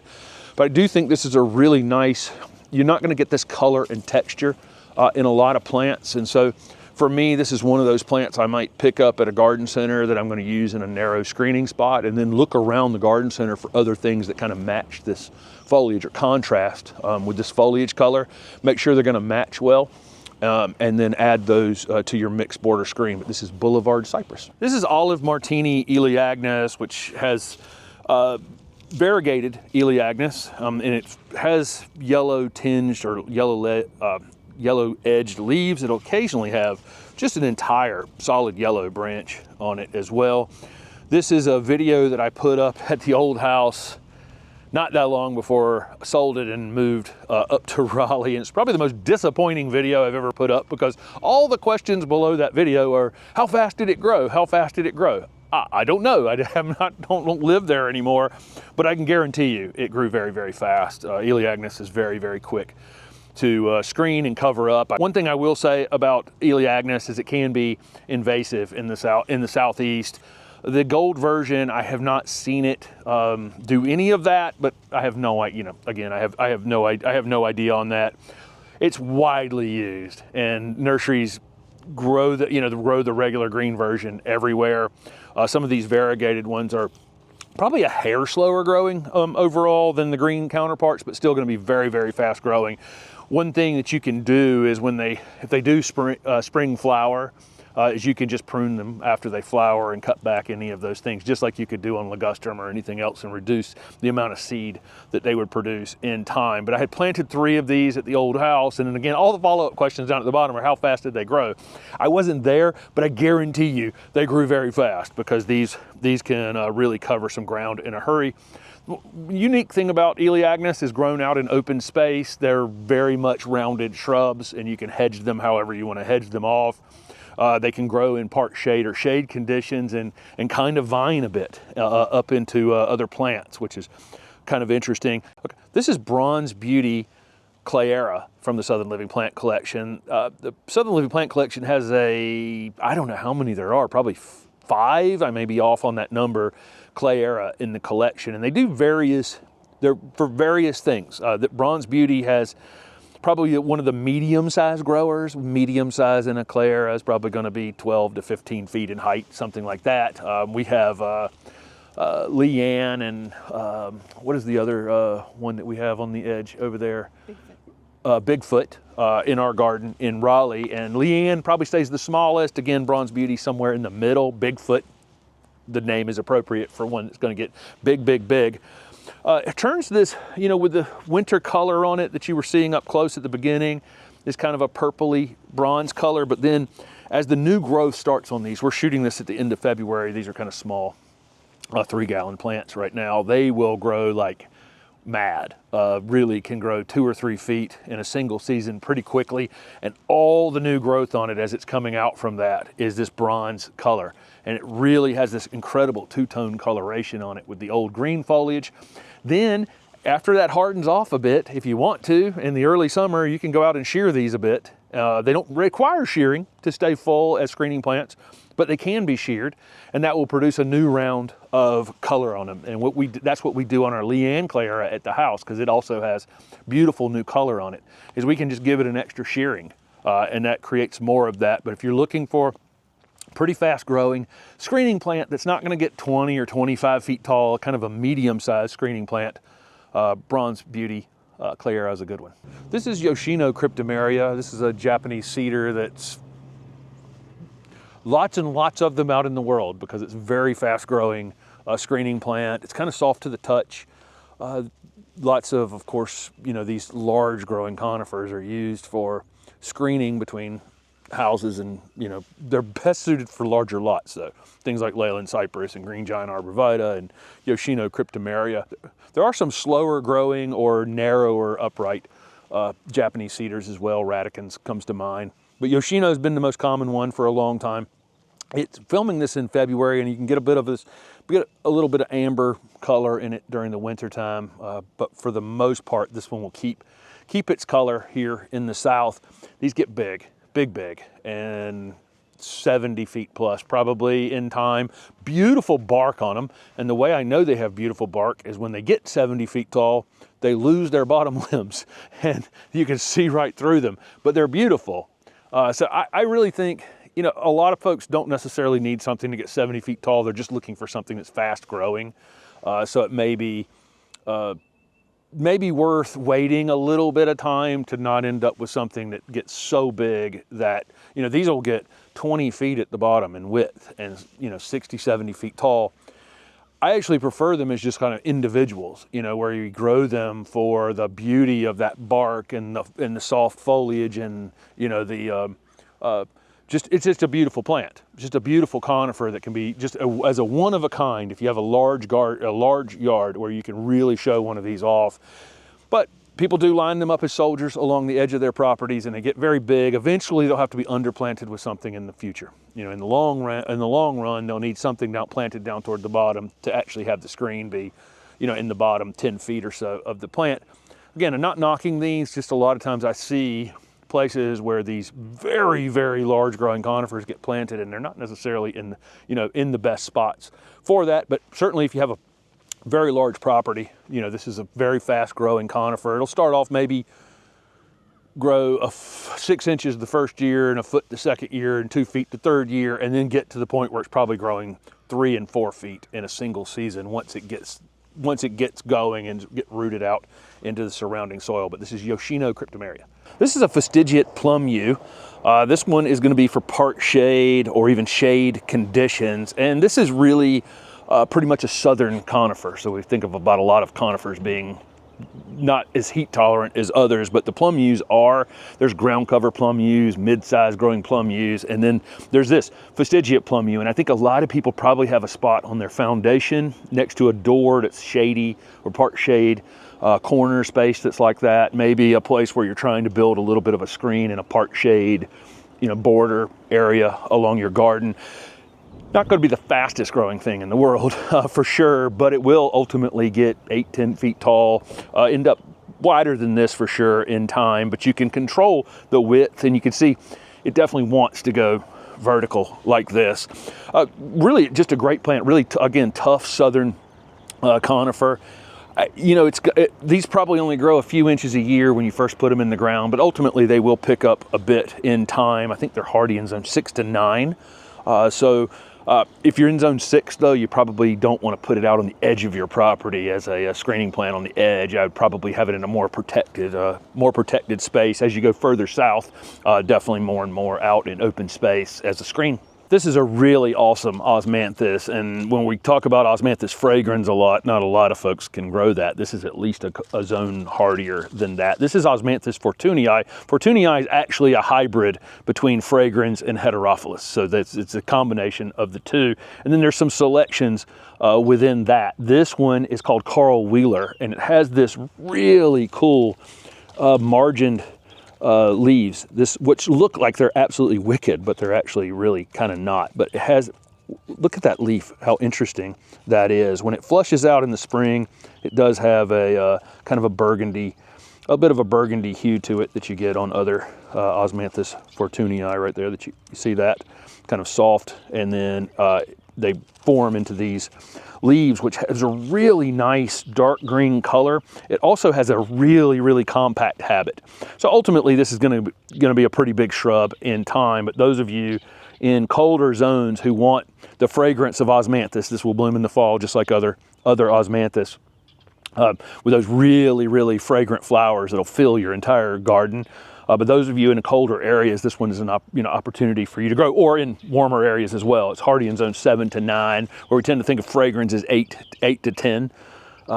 Really beautiful plant. Every time I see this one, it is a standout. They're all kind of uniform soldiers too. So this one is great in a mixed border screen. Perfect plant for that. This is Cedrus atlantica fastigiata. Fastigiata just means upright and narrow. This has really beautiful blue-green foliage. We've covered Hortsman, which you can probably keep more like 6 feet in height or 8 feet in height, and others that stay smaller than this one. The fastigiate one here is going to get as tall as you want to let it get, 25 feet, if you ultimately wanted to let it get that high. It has these really dramatic branching on it. This is a great focal point for a bed. So if you're putting in some sort of conifer garden, Asian garden, something where you're looking for a real focal point, this is definitely that dramatic plant. It has this blue-green foliage year-round, super heat tolerant. Folks in the South can really enjoy these in their gardens as well. We don't have a lot of blue conifers that we can use, so this is a great example of that. Fairly tough plant overall, with a really dramatic growth habit, and it's not going to take up a lot of width. And we have so if you're looking, you got a small garden like we do in Raleigh, and you're looking for something that's upright but still dramatic, this would be a great choice for that. There are pendulous varieties of Cedrus atlantica. dwarf varieties of Cedrus atlantica, and then this one is the fastigiate or upright narrow Cedrus atlantica. This is an amazing Illicium called Illicium moonbeam. It's actually a hybrid species, Asian hybrid species. We have native Illicium and we have their Asian species of Illicium, and they all are considered deer resistant. And never know now saying deer resistant on anything, because it seems like everybody's deer have acquired taste for things. But typically, anise is not going to be eaten by deer. The one thing that makes this plant so unique is it actually gets soft yellow flowers. Typically, we're going to see white flowers and kind of red flowers on Illicium, but this one has soft yellow flowers. Flowers heavily in the spring, and then it'll sporadically have a few flowers here and there during the rest of the summer. I think the foliage is absolutely incredible on this plant. Beautiful dark green foliage. The new growth on it in the spring as it's flushing out is kind of a burgundy color. So, and then that stem, that red stem, is just so showy on this plant. And you'll see that in a lot of Illicium, where in the new growth, you'll have that red stem behind that soft new growth on it. Compact habit, but it's going to get some size on it in time. You probably keep this plant whatever size you want to keep it over time. But I think typically this is going to be a part shade evergreen shrub, but you could try it out in a little bit more sun. But again, I think part shade is kind of the best, evenly moist conditions. This is a really interesting viburnum called Nantucket, and it's one that I'm really always been drawn to when I see this one in flower, because it just covers up in flowers, and it tends to wear them right on the outside in an incredibly showy way. This is a pretty complex hybrid. It's part Viburnum macrocephalum, which is Chinese snowball viburnum that has the big white snowball type flowers on it, and Eskimo, which is also a hybrid. And those two combine to get a really wonderful compact growing viburnum that'll get about 12 feet in height, has really showy clusters of white flowers back in April. This one's got residual flower on it now, so you can, literally just filming that so you can see the color, white, but they tend to be larger snowball-like viburnum flowers, and it just absolutely covers up in them.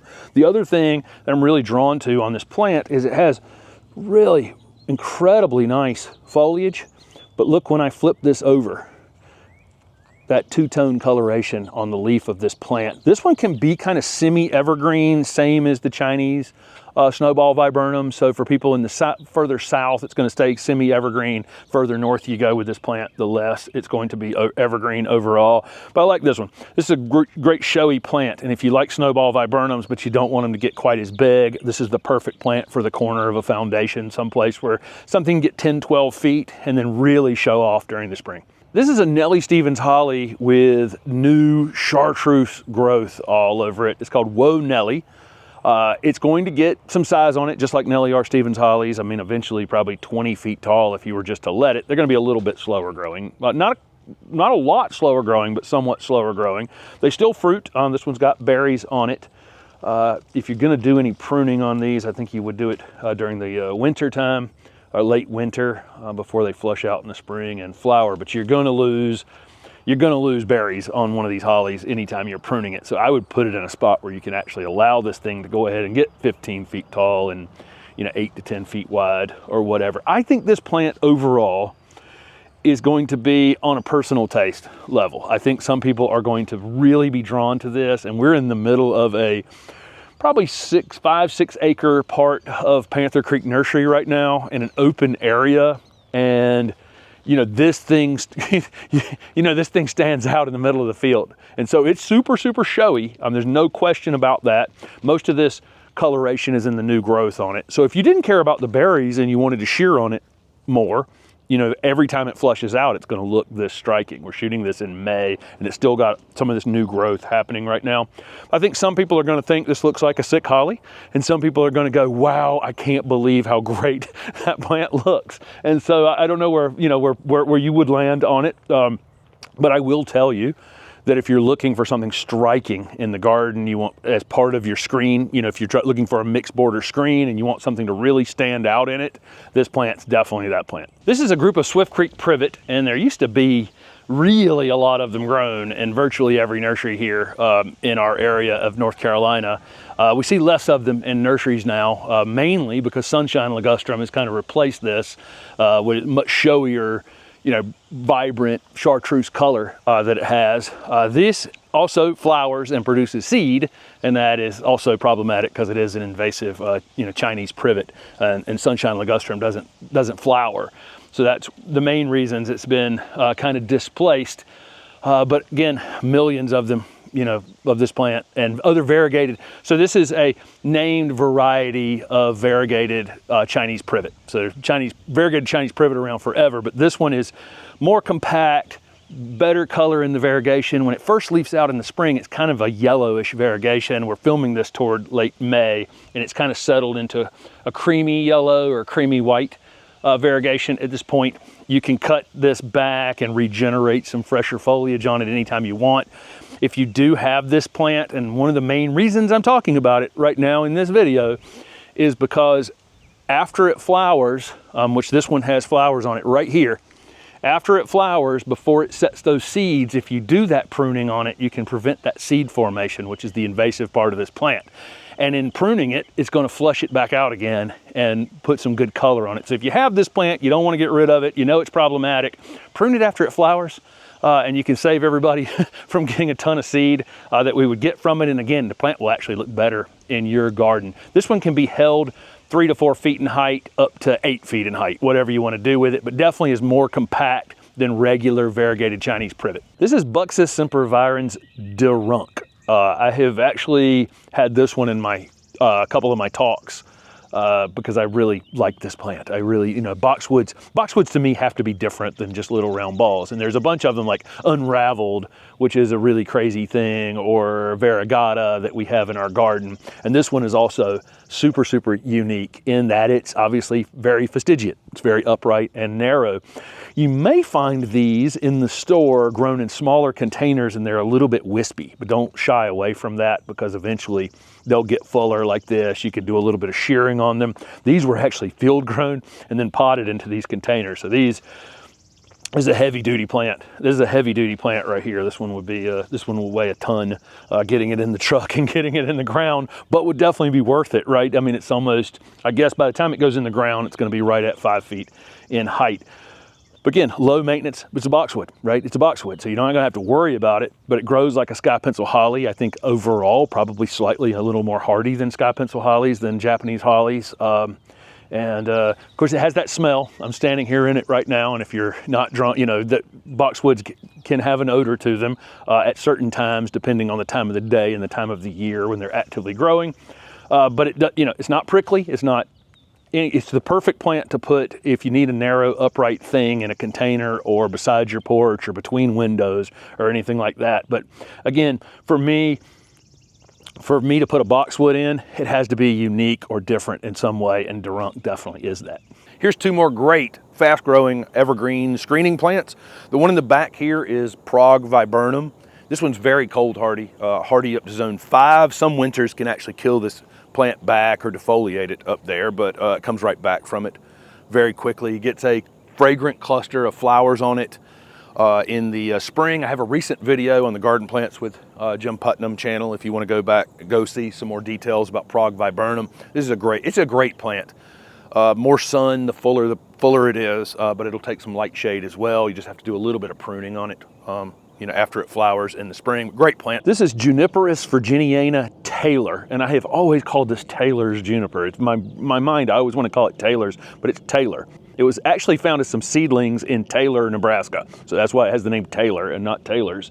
I'm trying to get that in my own mind as I'm talking about this. This is a great plant. This is a version of our eastern red cedar, which is, you know, native to the southeast and all over the place. Maybe one of the most common plants in the ground in North America. I mean, if you see these just all over the place. This particular one, though, I think is a plant that a lot of people are looking for when they're looking to have a narrow hedge, especially here in the South, where Eastern arborvitaes tend to be not as heat tolerant. And so we see like emerald arborvitae and those dying in the ground, you know, every third one or something in screens. This would be a better plant for that. It also has this really soft blue foliage to it, much softer texture than our normal eastern red cedar. Just a fantastic plant. These are gonna get, you know, 15 to 18 feet ultimately, something like that, but only about 3 to 4 feet in width. This is its natural growth habit right here in this container. So I recommend this plant a lot in consultations. It may be slightly harder to find than emerald arborvitae or some of the others, but almost everybody watching can grow this plant. This plant's hardy in zone 4 to 9. You know, and what a perfect plant for creating, if you have a narrow space that you're trying to get some height in, screen a neighbor, this is the perfect plant for that. This is a really exciting named variety of our native sweet shrub, or Calycanthus floridus. The purple foliage on this is just absolutely amazing. It still gets the fragrant burgundy flowers that we would expect on our native Calycanthus, but it has this incredible foliage color. This one maybe reach 8 feet in height, 8 feet in width, which is pretty typical of our Calycanthus. It's slowly suckering in time, so these can colonize over a period of time. Initially they won't, but in time you'll start to see it colonize a bit. You can kind of control that if you want to, but you can see this flush of growth in the spring. It will kind of settle into a greener color over the course of the summer as it gets hotter. The flowers are typically mid spring. We're filming this in May, so it would have just finished flowering if it was big enough to have flowered. Again, 8 by 8 in size. Typically, where we find these out in the wild, they want pretty consistent moisture. You know, that's where they're going to be happiest, but they're extremely adaptable to our gardens. But this is as nice a native plant as you're ever going to see in your garden. This is just one. This is absolutely beautiful. Striking plant that you can add in one of our great natives. This is a cherry balm holly, or Ilex X cherry balm. Nellie Stevens holly was the parent for this, and Ilex integra, and what it got was a muted point. So there's no, you know, where we think of Nellie Stevens holly as being very prickly, right? So this is like a Nellie Stevens holly without that part of it. Very cold hardy, very heat tolerant, all the things that we would want for, you know, from a Nellie Stevens holly, but definite improvement over it if you don't want them to be spiky in the landscape. Great dark green color, vigorous growth. This can be kept whatever size you want to keep it. If you're trying to size control one of these hollies, it's not the best plant to be pruning on all the time, because you're going to interrupt the cycle of the berries. But if you do it in the winter, if you're going to do any shearing on them, that'll give them enough time to get back out and bloom for you and create the berries. This is a very heavy fruiting variety. Again, very vigorous growth habit. Probably reached 30 feet tall and 15 feet in width if it was never pruned. But again, it could be sized controlled 4 feet in height and 4 feet in width if you wanted to, and just, you know, pruned into whatever shape that you want to do them. They obviously have a Christmas tree shape overall is how this plant is ultimately going to grow. But I really, really like this plant, and I think a lot of people that just don't like prickly hollies in general, but they want a fast-growing, tough screening plant, this is the plant for you. This is Burke's red variegated Japanese red pine, or Pinus densiflora. I'm really drawn to this plant. We've seen it a few times in gardens. It can get quite big in time, but what makes this thing truly, truly unique? These Japanese red pines, or dragon eye pines, I think is another common name that gets used for these. There's some interesting variegations and kind of blue and green colorations, but this one has a yellow stripe, basically, a yellow part of the needle. You see that? It's not like every other needle or all the needles. It's just, it gets this like 1 inch long part of that needle is yellow. And as it gets bigger and fills in more in time, it really shows up from a distance. These smaller pots here are putting on tons of new growth, and even in that newest growth, that new candle, you see that yellow, you'll get that part back there and then a little spot right up near the end. And we've seen this in gardens, typically more in northern gardens. They're not quite as heat tolerant as some other things, but Really striking. Beautiful, beautiful pine. Again, it's going to get big. So this thing can get 20 feet tall and 15 feet in width, but can be sized, controlled.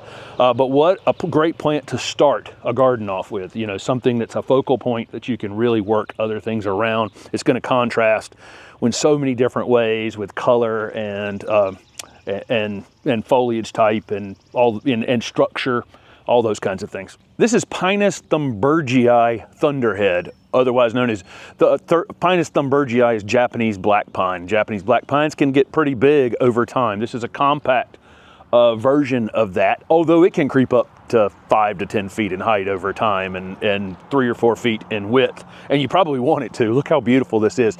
It's this irregular habit that these take on. That's just incredibly striking.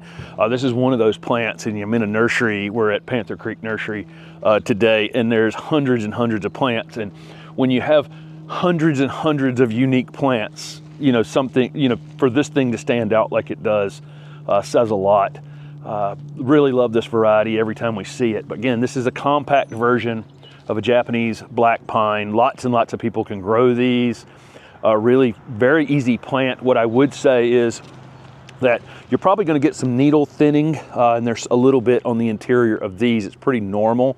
But when you go through really dry periods, be careful with these. You want to think about these, giving them a little extra water, or that thinning can run a little wild. You know, you can get a little bit of thinning, and there's just a normal pine thinning that we would expect. But I love these. Basically every single terminal end ends up, you know, flushing out like this every single year, and then eventually develops in time. You can control the size on these a little bit, but I would encourage you to put it in it's slow growing, but put it in a space where you can allow it to really become the thing for that space over the time that it's in the ground. This is an interesting juniper, an upright juniper called Troutman. This is the perfect plant for those who want an Italian cypress in colder areas. So it has that blue-green coloration, the really rigidly upright habit, not quite as much as Italian cypress, but you can certainly shear this thing to have it look somewhat like that. Really great, again, great blue-green foliage on it. Hardy in zone 4 to 8, so again, quite a bit more cold hardy than Italian cypress. And it has, this one's one, and I can look up this row and kind of see that you're not going to get 10 of them to look exactly alike though, like you would with Italian cypress. They're all going to have a little bit of character, a little bit of mind of their own. Great corner foundation plant, great as part of your mixed border screen. Perfect specimen plant, pretty soft to the touch. You know, a lot of junipers can really bite you back, but Troutman's one I'm always drawn to. Anytime I see this one in a nursery setting or in a garden anywhere, it's just such a neat ornamental plant. This is a fern leaf Hinoki cypress, and you can see why it looks like little fern fronds, little different growth habit than our typical Hinoki cypress has, and even the back of it looks like a fern. This one's interesting. It'll end up with a fairly open habit if you let it, 10 feet tall, something like that. It can be, but with kind of judicious pruning on it. When you prune on it several times a year, you can make this a really tight kind of formal habit if you wanted to. I kind of like it like this with a little bit more of a looser look to it. It can also be kept kind of super narrow. There's one that's an older one from an older crop that they had here that you can see where it's stretching out a bit, where it had competition next to it, or it's been sheared on the side just a bit. So kind of whatever you want to do with it, but I would give it a little bit of space. It's soft to the touch like other Chamaecyparis, really super interesting growth habit. This is one of those plants that you look for that has a different texture than other things that you might have in your garden and can really kind of offset other things, other leafy things in the garden. This is one of those plants, if you're drawn to it and you kind of want it to be the focal point of a garden space, you can put it on your cart at the garden center and ride it around the garden center and look for some other things that will contrast with it in color and shape and and design design by picking one thing that you really love and going with it. This is Greenspire euonymus or Euonymus japonicus greenspire. This is a really good plant for kind of formal hedging, or just if you have a narrow spot someplace that you need something tall and upright. pretty vigorous grower, really, once they've been in the ground for a little while. These can get 8 feet in height, but only about 1 to 2 feet in width, something like that. Something I've noticed over my time in horticulture is some of these tall, narrow, fastigiate things like this do not like to dry out. So you have this really nice fresh look that this one has if you're buying it in this container, which has been watered consistently. When they go in the ground, you need to continue to make sure that that top 3 inches or so of soil stays kind of moist in the future. Because if they ever thin out or look bad, they really don't come back very quickly from that at all. So keeping them fresh looking like this. But this would be used for low hedging around a patio, a container plant, 2 formal pieces, left and right of your front door entrance or something like that if you're looking for that. But really, just kind of have a boxwood-like look to them, but in a tall, narrow package. This is Golden Euonymus, a wildly popular plant to purchase at box stores and garden centers and all over the place, because in the spring especially, they look really incredible. I am going to go out on a limb here and say this is more of a nursery plant and a container plant than it is a great garden plant, because of the millions of these things that get sold. I just don't see very many of them out in gardens. Around our area. It's like something, great container plant, again, a great container plant in the nursery, really, really super showy, and then something happens to them. They do get euonymus scale, they get powdery mildew. Silver King euonymus tends to get a little more powdery mildew on it than this. But let's briefly describe the plant here, because they are really strikingly beautiful. In the spring especially, the reason they're called Golden Euonymus is because that new variegation is a really vibrant gold yellow color. It will settle into a slightly different version of yellow later in the season. It does flower. You can see some flower buds on this one. They're insignificant little white flowers. People aren't really growing them for that reason. They do tend, like other Japanese euonymus, to have an upright narrow habit. So if you have a corner foundation planting, if you have low hedging or a narrow space you're trying to hedge, this would be a plant that could potentially work for that. Typically going to get, I would probably keep them around 6 feet, but they can ultimately get taller than that with kind of a narrow 3 to 4 foot habit, something like that. Again, this plant, there's not a retail place I could go to right now that's not selling this plant and people are buying it. And then I go around to gardens all over the place and just don't see very many of them. I had a professor tell me a long time ago that there are 2 types of Japanese euonymus, ones that have scale and ones that are about to get scale. It was a joke, but these things are very susceptible to euonymus scale. So you want them in good air movement, okay? You want to prune around them, make sure this is not a plant you want things just sitting right up against like that, because they're going to be more vulnerable to powdery mildew and euonymus scale. If you get reversion in it, which literally there's an example of it right in front of me right here. If you get a green shoot come on it, you need to cut that out really quickly, because that will grow much faster than the variegated part of that plant. But that's Golden Euonymus. This is Euonymus japonicus Silver King, otherwise known as Silver King Euonymus. Been around for a long, long time. There are several of these variegated, or this one has a creamy white variegation, but there's also gold variegated Euonymus and Japanese Euonymus and others. This one tends to have an upright, narrow growth habit, and you can see it in this 7-gallon container here that wants to go upright and narrow. You can definitely top these out and have them get a little bit wider in time. Typically, you're going to see these 6 feet in height, maybe 3 to 4 feet in width, something like that. It does flower, and you can maybe see over there that they're budded up. Flower's really inconspicuous, not really grown for that at all. They're grown for this foliage color that they keep year round. They're hardy up to zone 6.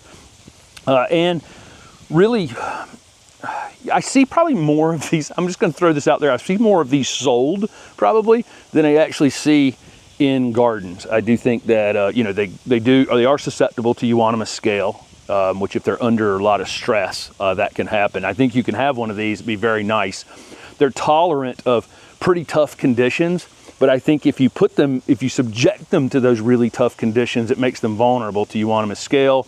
It also tends to make them also vulnerable, it seems like, more to to suckering, to reversion, where you get these green stems come up in them. And if you see any green, solid green stems start on these, you need to get it cut out as quick as possible. Again, there's just millions of these grown and sold every year. I think they look so good in a container that they're kind of irresistible to folks to buy. But again, I just don't see many of them out in gardens that I go, wow, I got to have that plant. They tend to just be under whatever kind of weird stresses in the garden. Where you'd use this, corner foundation, in between windows, a low hedging plant that you know, something that if you only want it to get 6, potentially 8 feet in time, if you were just to let it like that. But that's going to be the main uses for this plant. I occasionally see them planted under low windows and that kind of thing, just because it was an attractive plant to a landscaper. You know, if you have them under windows, you're going to be fighting them forever, pruning on them all the time. They probably need to be moved to another location. This is Cedrus deodora, otherwise known as Deodar cedar. This is actually one of the actual cedar species. This one comes in a lot of different shapes and sizes, and we have one called Feeling Blue in our garden. It's a kind of a weeping form that can be kept as kind of a crawly ground cover or limbed up a bit into an interesting habit. So there's a lot of these on the market that you can get, and then this is the straight species, and it can get quite big. So I think a lot of people buy these because, I mean, it's a beautiful kind of soft textured blue, slightly blue hue, a good portion of the year. Beautiful conifer. Sometimes you'll see them really tightly sheared into Christmas tree shapes. And then they get planted in gardens and they become quite big. There's a couple on NC State's campus that are, you know, tipping 50, 60 feet in height and as much as 30, 40 feet in width. And in the wild, they can get 100 feet tall or more, become real giants. There's a few in the neighborhood that are just absolutely massive, massive trees. They're beautiful. What tends to happen in our area is the top dies out of them at some point, and then they get really interesting growth habits after that. You know, somewhere up in that 30-foot range, they tend to, you know, kind of lose their heads somehow. Maybe it's ice or cold or something like that that causes it. And then again, they get super interesting habits. But this is a plant that a lot of people are going to buy as a screening plant, you know, and line them up in some way. And then they're going to become trees in time. So keep that in mind. I think it probably lends itself to more of a specimen tree and in a large lot. If you have a large lot, this is such a fantastic tree to use, but not necessarily in our neighborhood where the lots are smaller. These trees can come to dominate the entire lot. And there's a couple of houses like that in the neighborhood. So super, super interesting. Love this plant. I think it definitely has a place, but probably if you're drawn to this soft textured blue conifer like this, there are deodar cedars that have been selected and are sports of this that are interesting, weeping habits and that kind of thing. This is Sambucus canadensis blonde envy, or blonde envy elderberry. This is one of our native, great native shrubs, and we have actually put this one in the native garden at the house.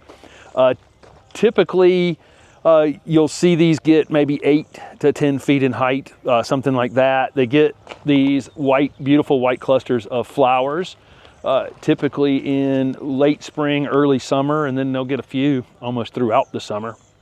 You end up getting a berry on these in the late summer, early fall. One of the things with this particular variety is it was found in South Carolina.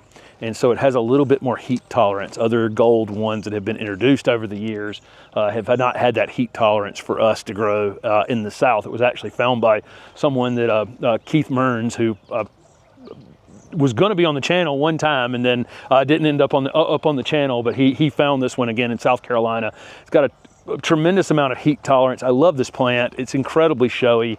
Again, one of our great natives, and Steph started this video back there so you could see just how you can see this from all the way across this nursery. We're filming at Panther Creek Nursery, and you can see it from a mile away. But it will just kind of become a very large, dense growing shrub, 8 to 10 feet by 8 to 10 feet, something like that.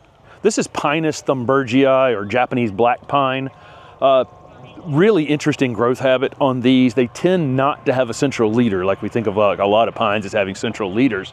These tend to have an irregular growth habit, but take on kind of a flat top overall, so that, you know, it's an irregular growth habit with just kind of this interesting flat top on them. Ultimately can get very, very large. Typically, though, most people are going to maintain these between 8 and 10 feet in height, something like that. There are smaller growing versions of this, like Thunderhead would be a great example of that. They are susceptible to a couple of pine moths that get into the end of the branches, and they really create some irregular growth habit within it. It kind of stunts, it kind of ends that terminal growth, and then, you know, rebranches it, and kind of turns it into slightly interesting growth habit. This is going to be kind of a centerpiece plant in a courtyard or someplace where you're looking for something that's kind of the standout in that bed. And again, it's going to end up getting some size on it.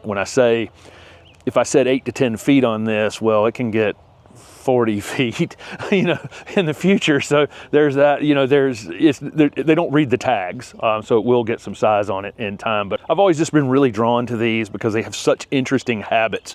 And when you see them in an Asian garden or as a centerpiece in a Japanese garden or something like that, they just stand out from everything else.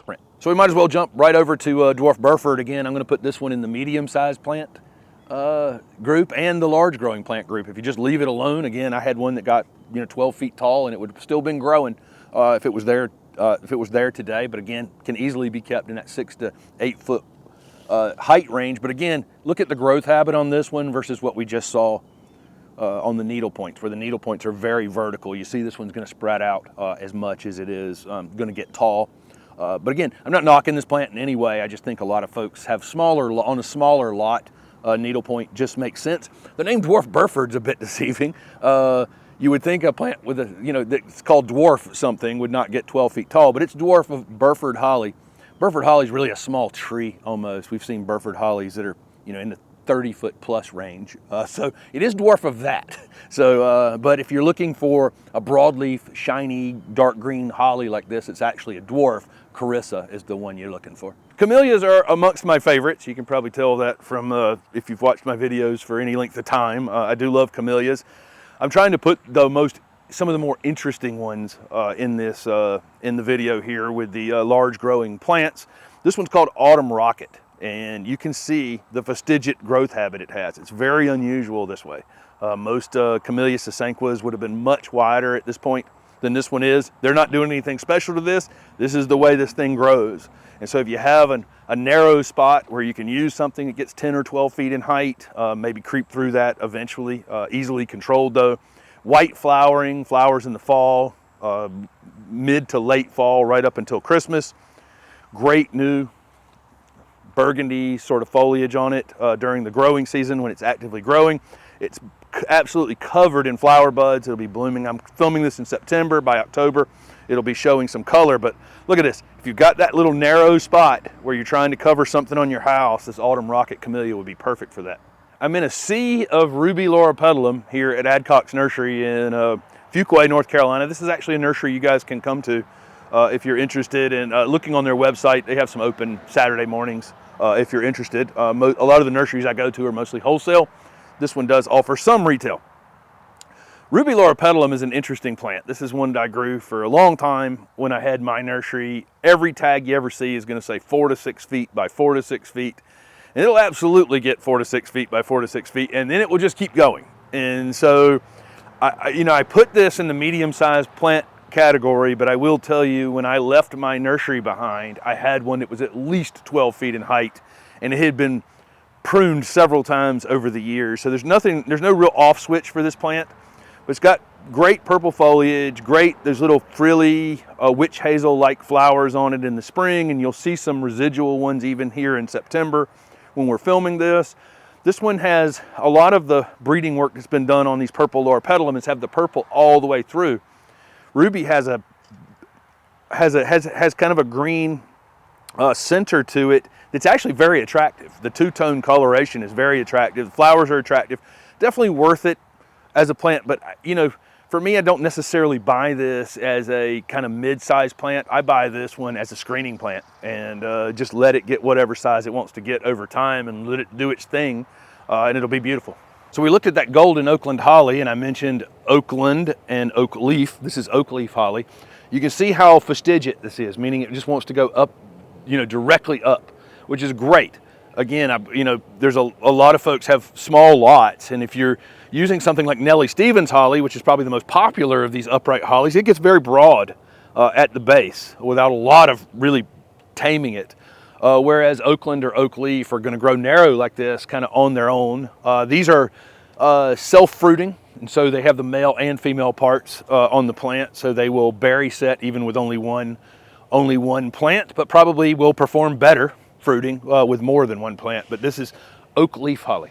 So some of the clayera that I show on the channel could be kept in that medium size range. There's variegated ones like Juliet that are easily kept much smaller. There's Leanne, which we have here in the front garden, that can be kept 4 or 5 feet, but it'll get 10 feet. This one's called Bigfoot, so there's only one direction this one's going. This one is going to get as much as 15 or 20 feet in height. Great choice as a screening plant. I will tell you that clayera eventually thin out a bit down at the bottom, and as they kind of, the top of the plant will shade the bottom of the plant, which for me in this garden is opportunity. We'll just tuck something under here when it stretches up big and tall. It sat here most of the first season it was in the ground because it's in a kind of a dry, shady area over here. All this will absolutely take full sun. But where I've got this is in a little bit of dry shade, and you can see how full it is. It really, once it got itself anchored by midsummer this year, has really started to put on some growth. I expect this thing to grow at least a couple feet, maybe 3 feet in a single season next year. But this one's called Bigfoot. Great for creating a border between you and a neighbor very quickly. Here's an arborvitae called Forever Goldy. This is Thuja plicata, and I find these to be a bit more drought tolerant overall than Thuja occidentalis that I talked about with like the emeralds and things that I see really struggling in the heat. I think these are a bit, any Thuja plicata is a little more heat tolerant and a little more drought tolerant. What a great plant this is. This one is listed on the tag for 10 to 12 feet in height and 4 to 5 feet in width. So super narrow upright habit. My guess is that pretty much every one of these upright conifers I've ever seen will get taller than the tag says. But I think you could keep it sheared if you wanted to try to keep it in that 10-foot height range, but great for a corner of a foundation. And I think just overall a little bit more of an industrial plant with a bright pop of gold color on it. So most of us are used to Indian hawthorns being in the landscape, being little round balls. And I put one in a compact plant list recently, if you want to go back and take a look at that video, that's super disease resistant.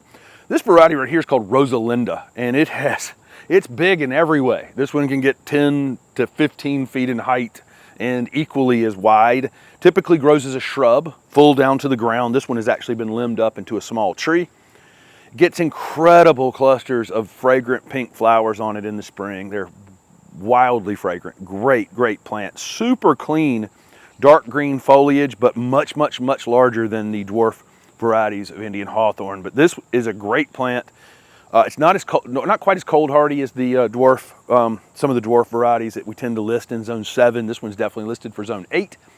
Again, I'm in zone 7B, and I did put a cover on this one time last winter when we were having some high winds and cold weather to protect it. I think now that it's been in the ground for more than a year, it's going to be totally fine. But this is a great plant in warmer areas as a border plant or a screening plant between you and a neighbor. So I'm putting this one in a large growing shrub video of evergreen things, but it's probably more accurately a tree, really. I think most people would call it a tree. This is an evergreen dogwood. This one's called Empress of China. Very long flowered, almost 2 months this thing flowered this year. It's been in the ground for 2.5 years or so, and it's reached 8 to 9 feet in height at this point. I think we'll see it get every bit of 15 feet in this space. Flowers for a long time, and then it has this red fruit on it that starts to color up here in the fall. So this thing is constantly doing something. It's really kind of tardily deciduous, meaning that it holds its leaves throughout the winter, but it does shed a lot of them in the late winter as new leaves are coming on it. So there's really no gap in time where it doesn't have leaves, but technically it does lose these leaves late in the winter. But what a beautiful plant this is. I mean, look at the screen it's creating out here at the front of our garden. Really can't see through it at all. And again, it'll get about 15 feet tall. These are wax myrtles. Wax myrtles are native, large growing shrubs. These can get as big as you want them to get. They can be tree formed, you know, limbed up from the bottom, which they'll kind of naturally do on their own, or they can be tip pruned a bit to keep them fuller down to the ground. This is a great native option for screening, very quickly screening a neighbor. It's also extremely deer resistant. This loropetalum behind me is called Carolina Midnight. Many of the loropetalum that are sold on the market can get this kind of height on them. This is one that just hasn't, I pruned it very, very early this year, but it has grown, you can see, probably 5 additional feet of height since it was pruned earlier in the season.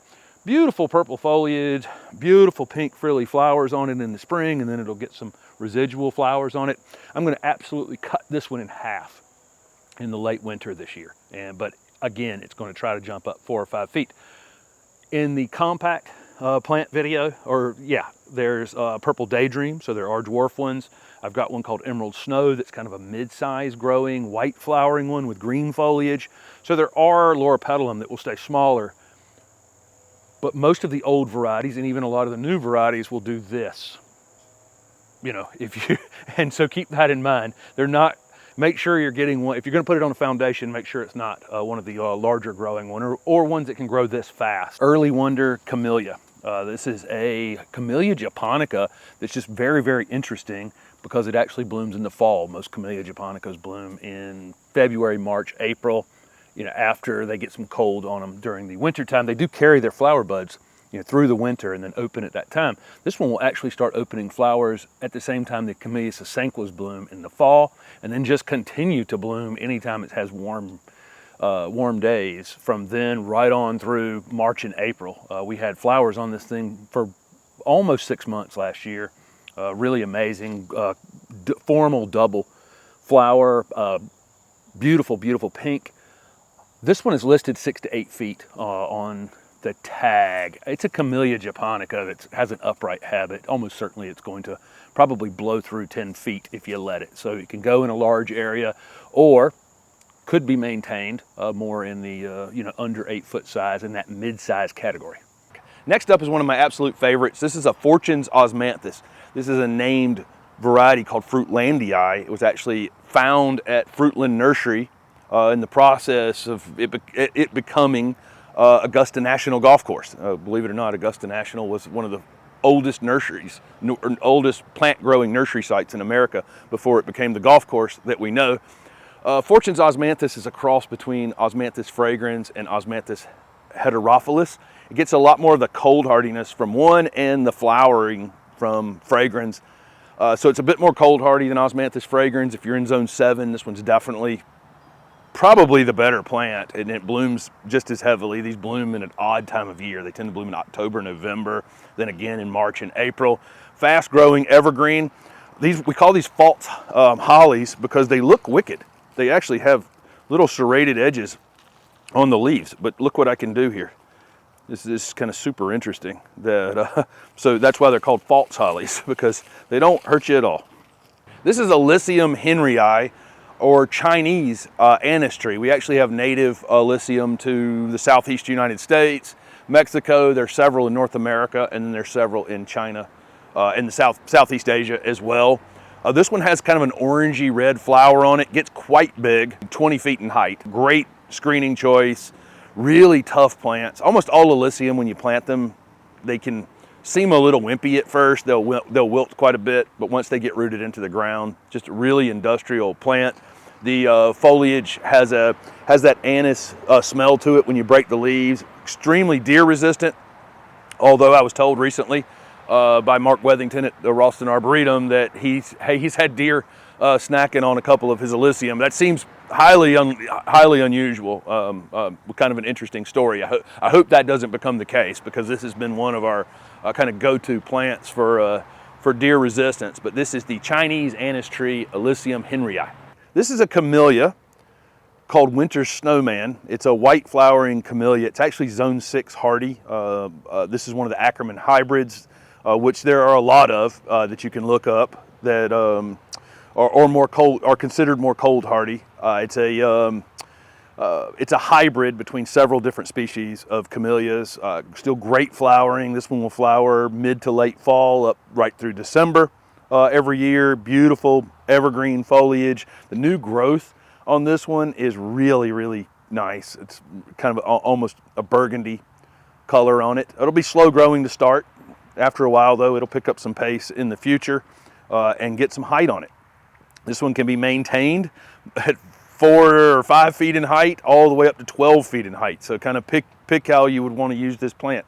Do you need something that stays under 6 foot? This one can be kept in that range. If you need a hedging plant, border plant, you want something that blooms at an interesting time, this is where this could come in handy, and it'll get like 12 feet. There are faster growing hedging plants or border plants though. Camellias will definitely be slower than others, but definitely will be worth the wait. This is another great upright, kind of narrow growing evergreen shrub. This is Stellar Ruby Magnolia. This one is a banana shrub hybrid. It has a very upright, kind of narrow growth habit. The one in our landscape is almost reached 7 feet in 2 years, and it's pretty narrow, maybe 2.5 feet or so. Blooms in the spring with very fragrant banana shrub, like scented flowers or banana scented flowers, and then it will repeat bloom some during the growing season. Here's an example of that right here in September. Lots of these have flower buds on them. Same thing at the one at the house. This plant's labeled 10 to 15 feet in height. It's probably going to go through that eventually, but would be easy to maintain in that size range. Just a great, dark, rich, shiny foliage shrub. Whether it flowered or not, it would definitely do a great job of making a screen. Or some Jack Frost ligustrum, and I could probably put this in a video of medium-sized plants and large growing plants. This is Jack Frost, as you can see how it's growing in this container, has more of a weeping habit. So it grows in kind of layers going up, and eventually can reach 15 feet in height doing that. But I see folks keeping these as low as 6 feet in height, and so you can do whichever. You see how bright and showy this plant is. This is, if you want to put something that's a little more colorful in your screen, this is definitely it. These will flower with honestly kind of a funky smelling flower to me in the spring. They're almost too fragrant. And at that time, you can prune those flowers off to prevent any seeds from setting, to prevent this plant from trying to seed itself around your landscape. But this is a plant that I sold as many as I could grow, honestly, when I was in the nursery business. That's Jack Frost ligustrum. Another one I think is now kind of underused is Foster holly. This is a holly that's been around for a long time, and we just don't see it as much anymore. This one can get 25 feet or more in height if you let it, but it can be cut into whatever Christmas tree shape you want. It has a narrower leaf than a lot of the other broadleaf hollies like Nellie R. Stevens or some of the others that are used. It's kind of, like I say, kind of fallen out of favor because it was just one of the older varieties. But a couple neat things about this plant. It is a hybrid of two natives. So Cassine, Ilex Cassine, and then Ilex opaca, which is our American holly. It's a cross. It was a natural cross between those two that was found in Florida, and it is one of the rare hollies that actually does not need a male cross to produce berries. There's a term from that for that I'll put on the screen, but it is an unusual plant. It does not need a male partner to produce the fruit. My next large growing evergreen shrub is mood ring podocarpus. This thing has the perfect name. This is a podocarpus that all the new growth on it starts off kind of pink and evolves through several different colors before it becomes dark green later in the growing season. Shooting this in middle September so it doesn't have much of that new growth on it. Good, because it needs to be going dormant. But in the spring, it'll be absolutely covered in that pink new growth. Like other upright podocarpus like this, it'll reach 10 to 15 feet in height, but super, super narrow. So if you have a narrow space where you're looking for something that you can screen a neighbor with, these upright podocarpus are great choices for that. Mackie's a great one, but I really like this mood ring because it has this interesting foliage color. This one is in a little bit more shade than it would probably like, so it's tried to stretch on me a little bit. I'm gonna have to do a bit of pruning on it but to have it in this spot. This was definitely full sun or part shade, and I've got this one almost in what I would call shade, but it's stretching a bit, but it still looks great. It's super interesting plant, very, very drought tolerant. Great choice in coastal areas in the South, and you really do see a lot of these in Charleston and Savannah and those places. This one is one of our absolute favorites in the garden. This is Juliet Claera. Claera are great because they're pretty fast growing, disease resistant, pest resistant screening plants typically. Juliet can be kept more in that 6 to 8 foot range, where some of them, like Bigfoot, which we have in the garden as well, can get over 20 feet in height. And so we're going to put this one in kind of the middle size group, but it could be used as a small screening plant as well if you didn't need a heck of a lot of height.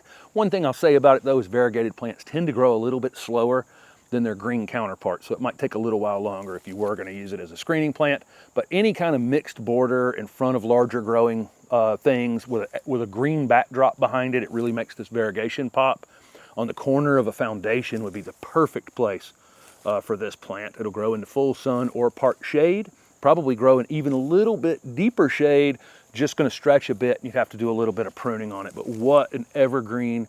What a beautiful, perfect evergreen with glossy, variegated leaves. Next up is one of Steph's absolute favorite plants, and this will be in a video of medium-sized growing plants and large growing plants. This Roman candle podocarpus can reach 10 to 15 feet in height. Very upright, narrow habit, as you would expect from these upright podocarpus. This white variegation on it makes it much slower growing than its green counterparts, and so I would not expect it to get to 15 feet very quickly, and I think you could keep it 6, 7, 8 feet as long as you wanted to. You can just cut its top off of it anytime you want to, cut any side branches off anytime you want to. Beautiful, beautiful plant. These are drought tolerant, deer resistant, coastal resistant, great in coastal environments. You see these down at the coast quite a bit. We've got this one growing in a lot of shade. I think the variegated one like Roman candle here is going to benefit from part shade conditions, whereas the green podocarpus would definitely prefer full sun or part shade, but this will get a little bit of a burn on it. I've seen these in a bit too much sun and with just a little scalding on them. So I think part shade is best. Great for a narrow screening plant. And so if you have, if you're really close to your neighbor in a part shade space, this would be a great plant to create a screen. Again, it's going to be kind of slow growing to get there, so you might want to invest a little more when you buy this plant and buy a slightly larger one. Most of the time, I'm all about planting tiny plants.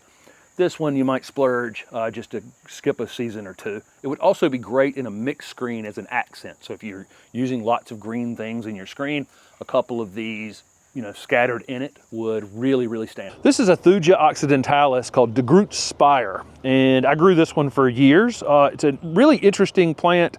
It's similar to Emerald Arborvitae, which is available literally, it seems like everywhere.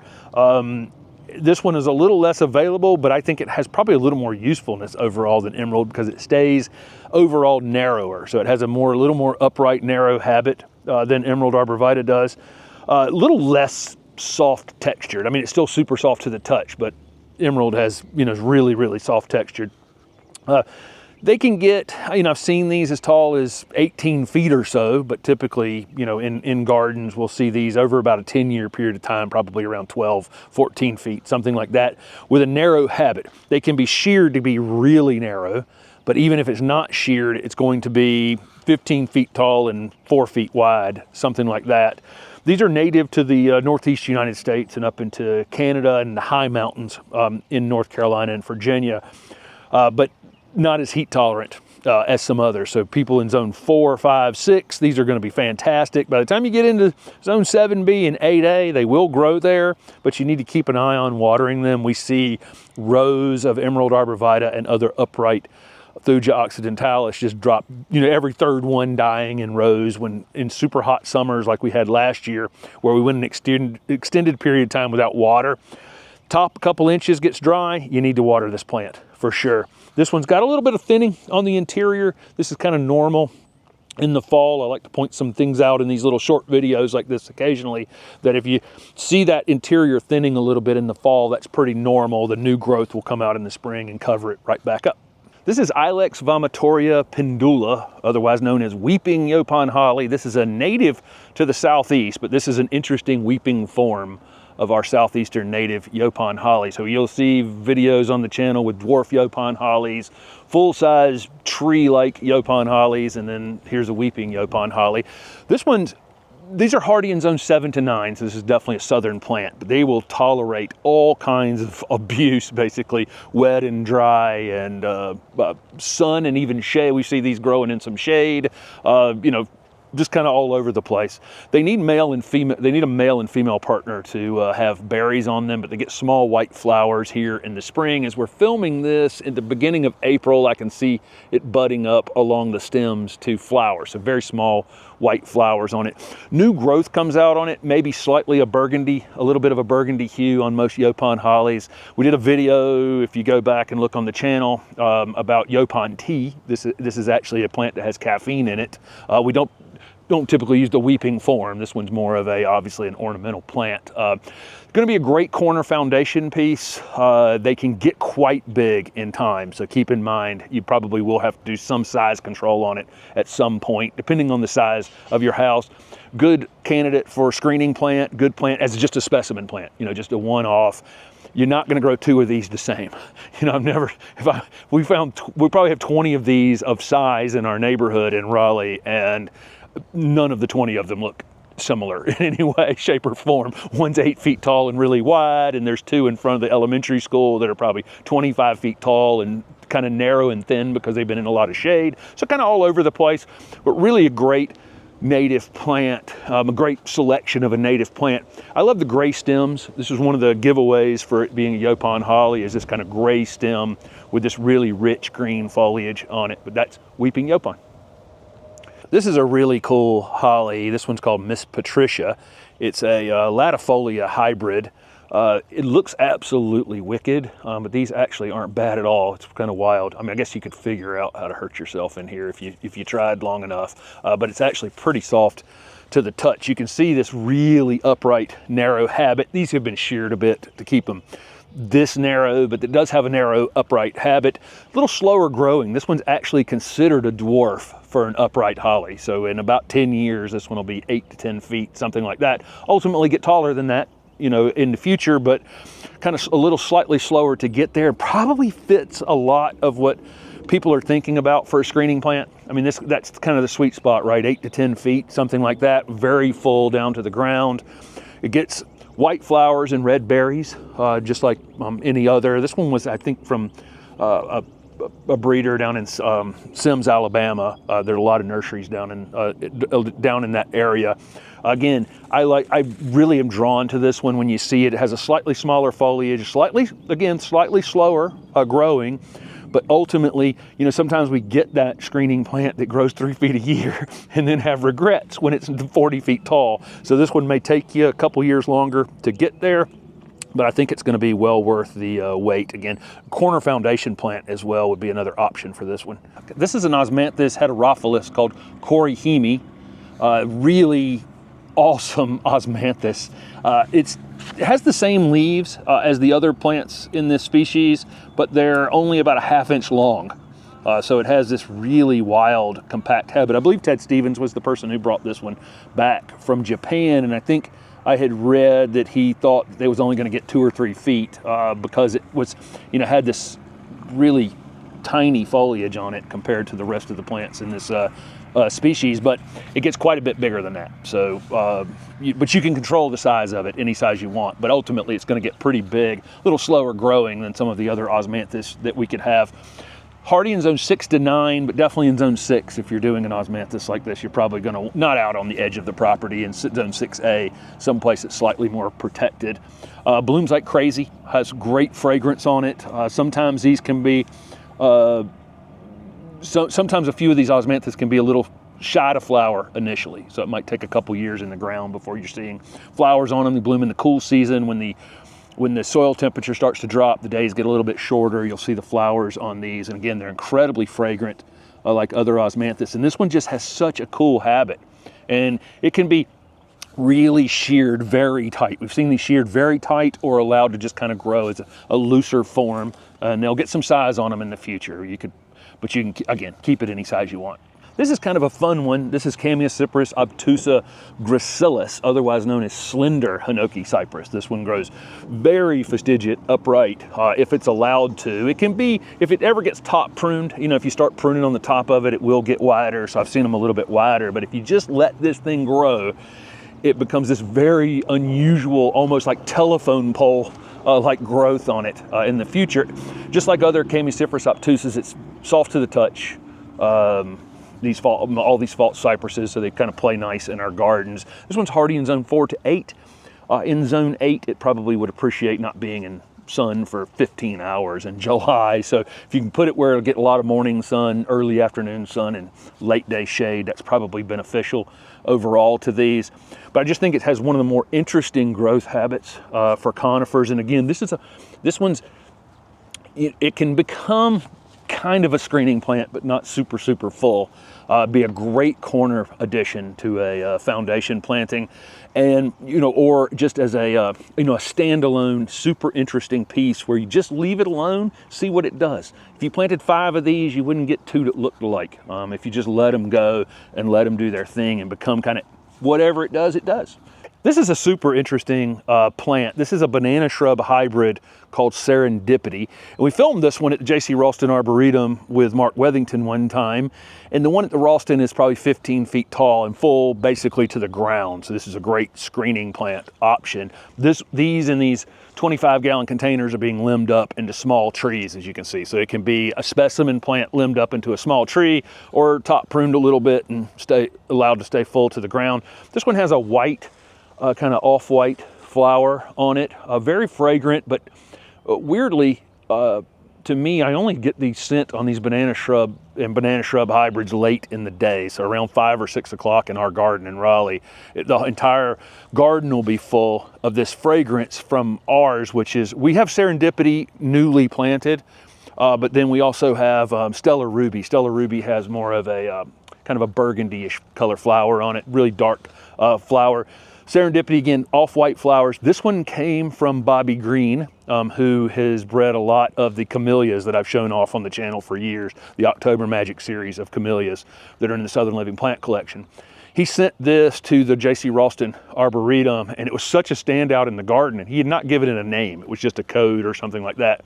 And Mark called him repeatedly asking him to put a name on it because it was so good. And it was just unexpected, so that's why it ended up with the name Serendipity, because it was serendipitous how great this plant actually is. And this is one of the plants in the J.C. Ralston collection. I can't remember what it's called as I'm standing here right this minute, but there are a lot of plants that if you see it, there's a tag on them if you're local here in North Carolina, that you'll see the J.C. Ralston tag on them, and some of the money, I think some money goes to the Ralston when you buy one of these. But such a great garden addition. This is a Thuja occidentalis called Yellow Ribbon. So it's an upright, narrow Thuja occidentalis. Occidentals are native to the northeast United States and up into Canada. So they are native to North America, but really in much colder areas. Steph and I have seen these out in the areas where they're native to, in the woods up in Canada, and way north in New York. So I'm going to say they're hardy in zone 3 to 7, but if we can grow them in zone 8, we just have to have a little bit of afternoon shade on them. Soft to the touch, very fastigiate, upright growth habit on Yellow Ribbon, similar to Highlights. So if you saw Highlights, they're going to give similar growth habit. I think Highlights gets taller though. This one I've seen this one, like 8 to 10 feet in height, something like that. So, but probably going to get bigger than that. There's no off switch for these conifers, so I'm guessing it's going to continue to add height. But I think you could hold it 8 to 10 feet, maybe 3 to 4 feet in width down at the bottom. It has this new chartreuse color anytime it's actively growing. So here we are filming this right at the beginning of April, and it's starting to put that new growth on, and you can see how showy it is, and it'll be like this all season long. This is a Chamaecyparis obtusa called Verdoni, a really neat pyramidal shaped gold conifer. So it's soft to the touch like we would expect from other false cypresses like this, and it kind of has a bit of a contorted, interesting new growth habit on it, where in all the new foliage there has this kind of chartreuse coloration to it. Ultimately, again, kind of a pyramidal habit on this one, so it might get 8 feet in height and 5-6 feet in width. Ultimately, you could probably control that width just a bit on this plant. It's going to be slow growing, especially to start, and then probably pick up a little bit in time. These are not going to be as heat tolerant, so whereas I think most Chamaecyparis obtusa, we could definitely say they're going to be hardy in zone 4 to 7 for sure. In zone 8, I think we're going to have to give this just a little bit of afternoon protection. We need to get some direct sun on it so we can get this gold color on it. Otherwise, it'll be green if it's in too much shade. But in zone 8, I think you're going to want to protect it up in zone 8 in the Pacific Northwest. No problem at all. They can you know, where it doesn't get quite as hot, it won't be an issue. But for us, midsummer, you know, in zone 8, it might be a little bit hot for them. This is a great plant, and I love all of these false cypresses because, again, they're soft to the touch. Most of these aren't great at letting us know they're dry, so if you are putting them in a hotter area of the country, make sure you're watering them when it's abnormally dry. This is a Cedrus atlantica called Hortsman. Cedrus atlantica is one of the actual species of cedar. We have a lot of things we call cedars that aren't cedars, but this is one of the actual cedar species, and these are really southern conifers, and this is one of the blue ones that we can actually add to our gardens in the south, and it really remains truly blue like this. This is going to be a slow growing conifer. It might reach 8 to 10 feet in height over 10 years, something like that. It can be sheared on and be cut into kind of a Christmas tree shape if you want to, or you can let it just kind of take on whatever character. We'll see other Cedrus atlanticas that are weeping and are shaped into all kinds of things. They're really interesting what you can do with some of these cedars and the selections of some of these actual cedars. But I love this plant just because, again, we can have this blue foliage, hardy in zone 6 to 9, you know, this blue foliage in the deep south. Another one you want to keep an eye on watering if it's abnormally dry for any length of time. We've got this is a, you know, one of those things. This is a Frankie boy that we have in our garden in Raleigh, and look how good this blue looks with this chartreuse color. So, you know, if you're looking for companion planting, you know, this is the kind of specimen plant that you put on your cart at the garden center, and you roll it around on the cart and find things, you know, that make it, you know, that really make it stand out in the garden. This is a Chamaecyparis or false cypress or Hinoki cypress called Cripsey. Beautiful gold foliage. This one's a pretty common one out in the trade. We'll see quite a bit. It can get pretty big in time. It's a slow to moderate growth rate, especially with this kind of gold chartreuse foliage like this. This new gold foliage slows it down somewhat, but it can reach 15 feet in height in time, probably 6 to 8 feet in width over that same amount of time. But it can be sheared and kept much smaller than that if you want to. And again, it's going to be slow to get there. This plant could be bonsai'd. This plant could be turned into almost any shape or size you'd want to. It can really be sheared very tight into a Christmas tree shape. But I think it's best just to allow this plant to be in a spot where it can get big and do its thing, because it has this kind of lateral branching like this, and then kind of pendant foliage like this that hangs off the edge. And you can kind of see that even in a small container, how it just reaches out and then puts that those foliage tips down just a bit and kind of shows them off. It's obviously showing them off to the sunlight or whatever it's doing, but nicely it shows them off to us as well. One thing I'll say is you get the best color in the full sun. And so if you're in zone 4, 5, 6, that works out pretty well. By the time you get into the southeast in our sunlight, sometimes it'll get a little bit of bleaching on it.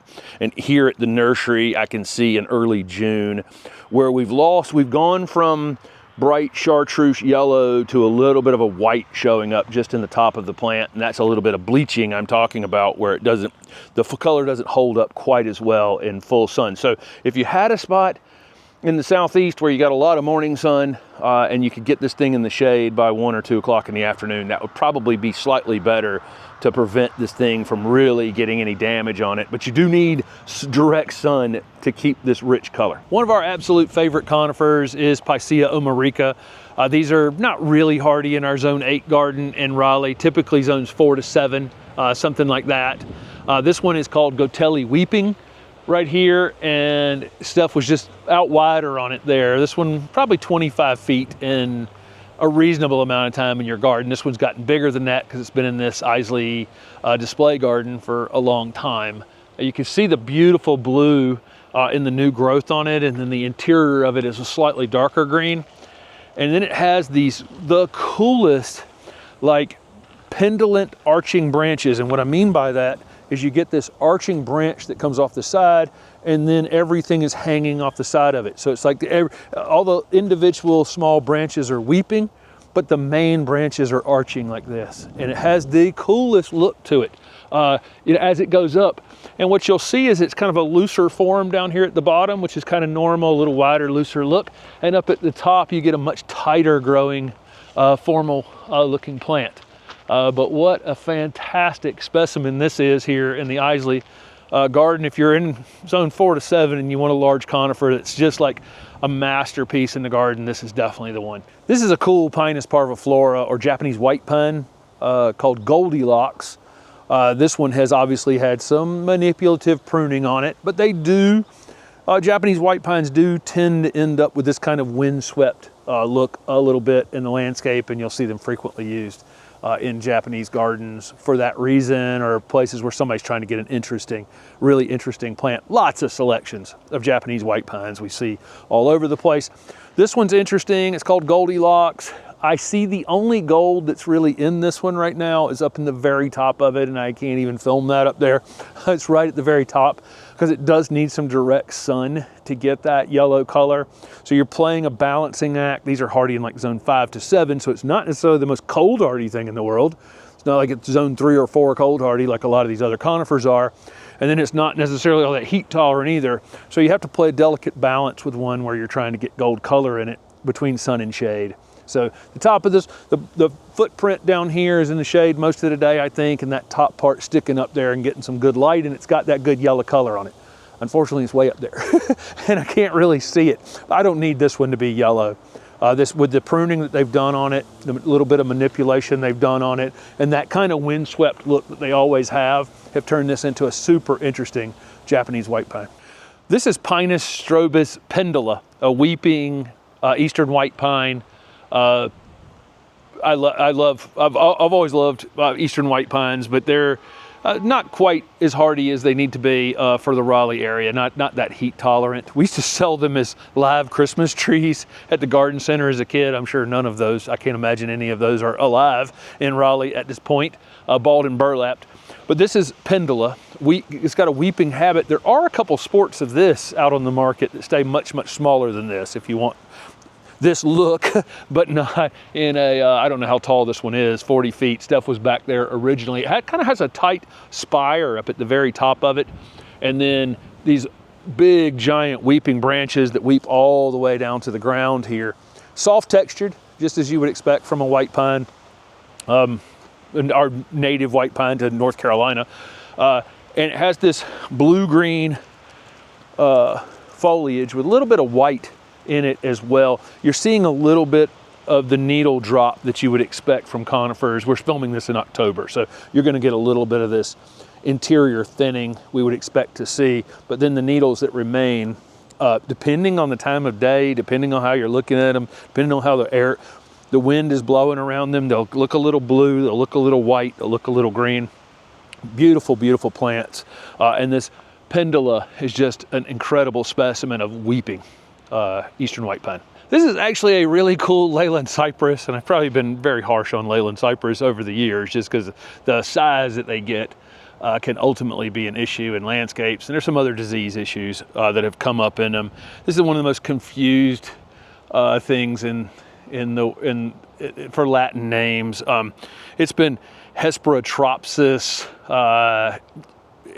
so Leyland cypress is a fertile cross of two different plants, and so it's been given these strange intergenus names where it'll be X, Hesperotropsis, sometimes Cupressocyparis, Cuprocyparis, like several different things over the years that this thing has been named. And I think we're at the Isley Garden right now, and they have it as a Cupressocyparis leylandi, and that's one of many Latin names I've seen this under over the years now.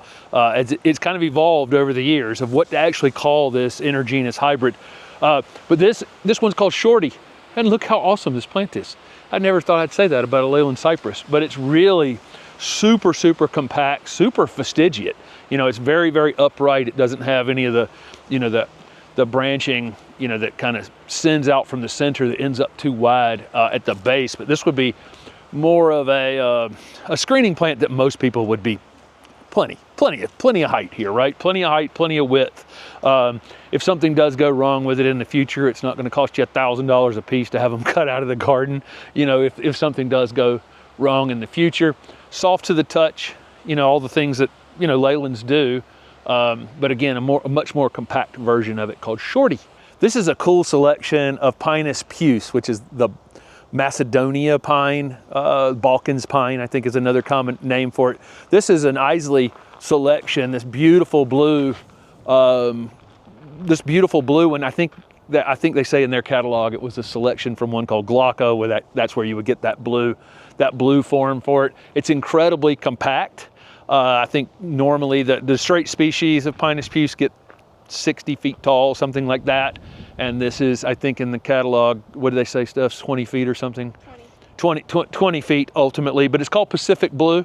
Perfect name for it. We're out here on the near the Pacific, and it's just, what a perfect form. This is incredible blue color, soft to the touch, as you would expect. Resembles a bit of our Pinus strobus, our eastern white pine, a little bit in its kind of coloration, but a lot more blue in it than that. And this really incredible compact form. I can't see that there's really been any pruning on this. You know, I always look back into these things when we're filming at a garden where their plants are established. I want to know if they've been like manipulating it to get it to have that look or that size or that fullness. I can't see anywhere where this thing's actually been. This is a prized screening plant in the southeast. We're in Raleigh in zone 8A, and we're on the edge of where I'd put this one on the edge of a property. This is really a solid zone, probably 8B to 10 plant. You might see it say 7B or something, but these out on open space will burn in the wintertime. Mine's protected up against the house, but I wanted to show it to folks who live in the deep south. This is Viburnum odoratissimum, or sweet Viburnum odoratissimum, perfect species name for something that's fragrant, right? These have really beautifully scented spring flowers and super nice foliage. When the new foliage is coming out on it, it has kind of a burgundy color. This is a selection of Viburnum odoratissimum called Sugar Cookie. This one is in the Southern Living Plant Collection.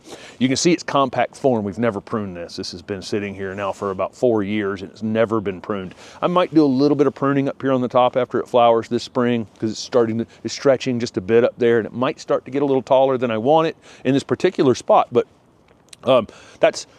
look how full this plant is. If you can find this plant out in the marketplace and you're in the deep south, it's a really great screening plant. I'm actually filming this particular plant in January, so it's not the best look it's ever going to have. But in the spring, you'll get that combination of kind of a reddish new growth, fragrant flowers, really rich green foliage down in the middle of the plant, and it stays this full all on its own. So that is a lot of screening plants in this video, right? So I think you can find an option for sure. There's things in this video from zone 3 down to zone 10 or 11 that you can use for screening in various ways in your garden. And again, if you've made it this far and you've watched all the way through, we really appreciate that. You don't have to rewatch it to find the plants that you were interested in. You can go down to the bottom and go back and find where to go back to them in the video. So thank you guys so much for following along with the channel. This video was shot over the course of maybe 3 years and then put together so that we could come up with the most comprehensive list of screening plants that we could come up with. Again, there's lots more out in the world that aren't going to be included in this, and you're welcome to put those down in the comments, and that may be helpful for folks in the future as well if there's something in your area that we left out. Thanks so much for watching.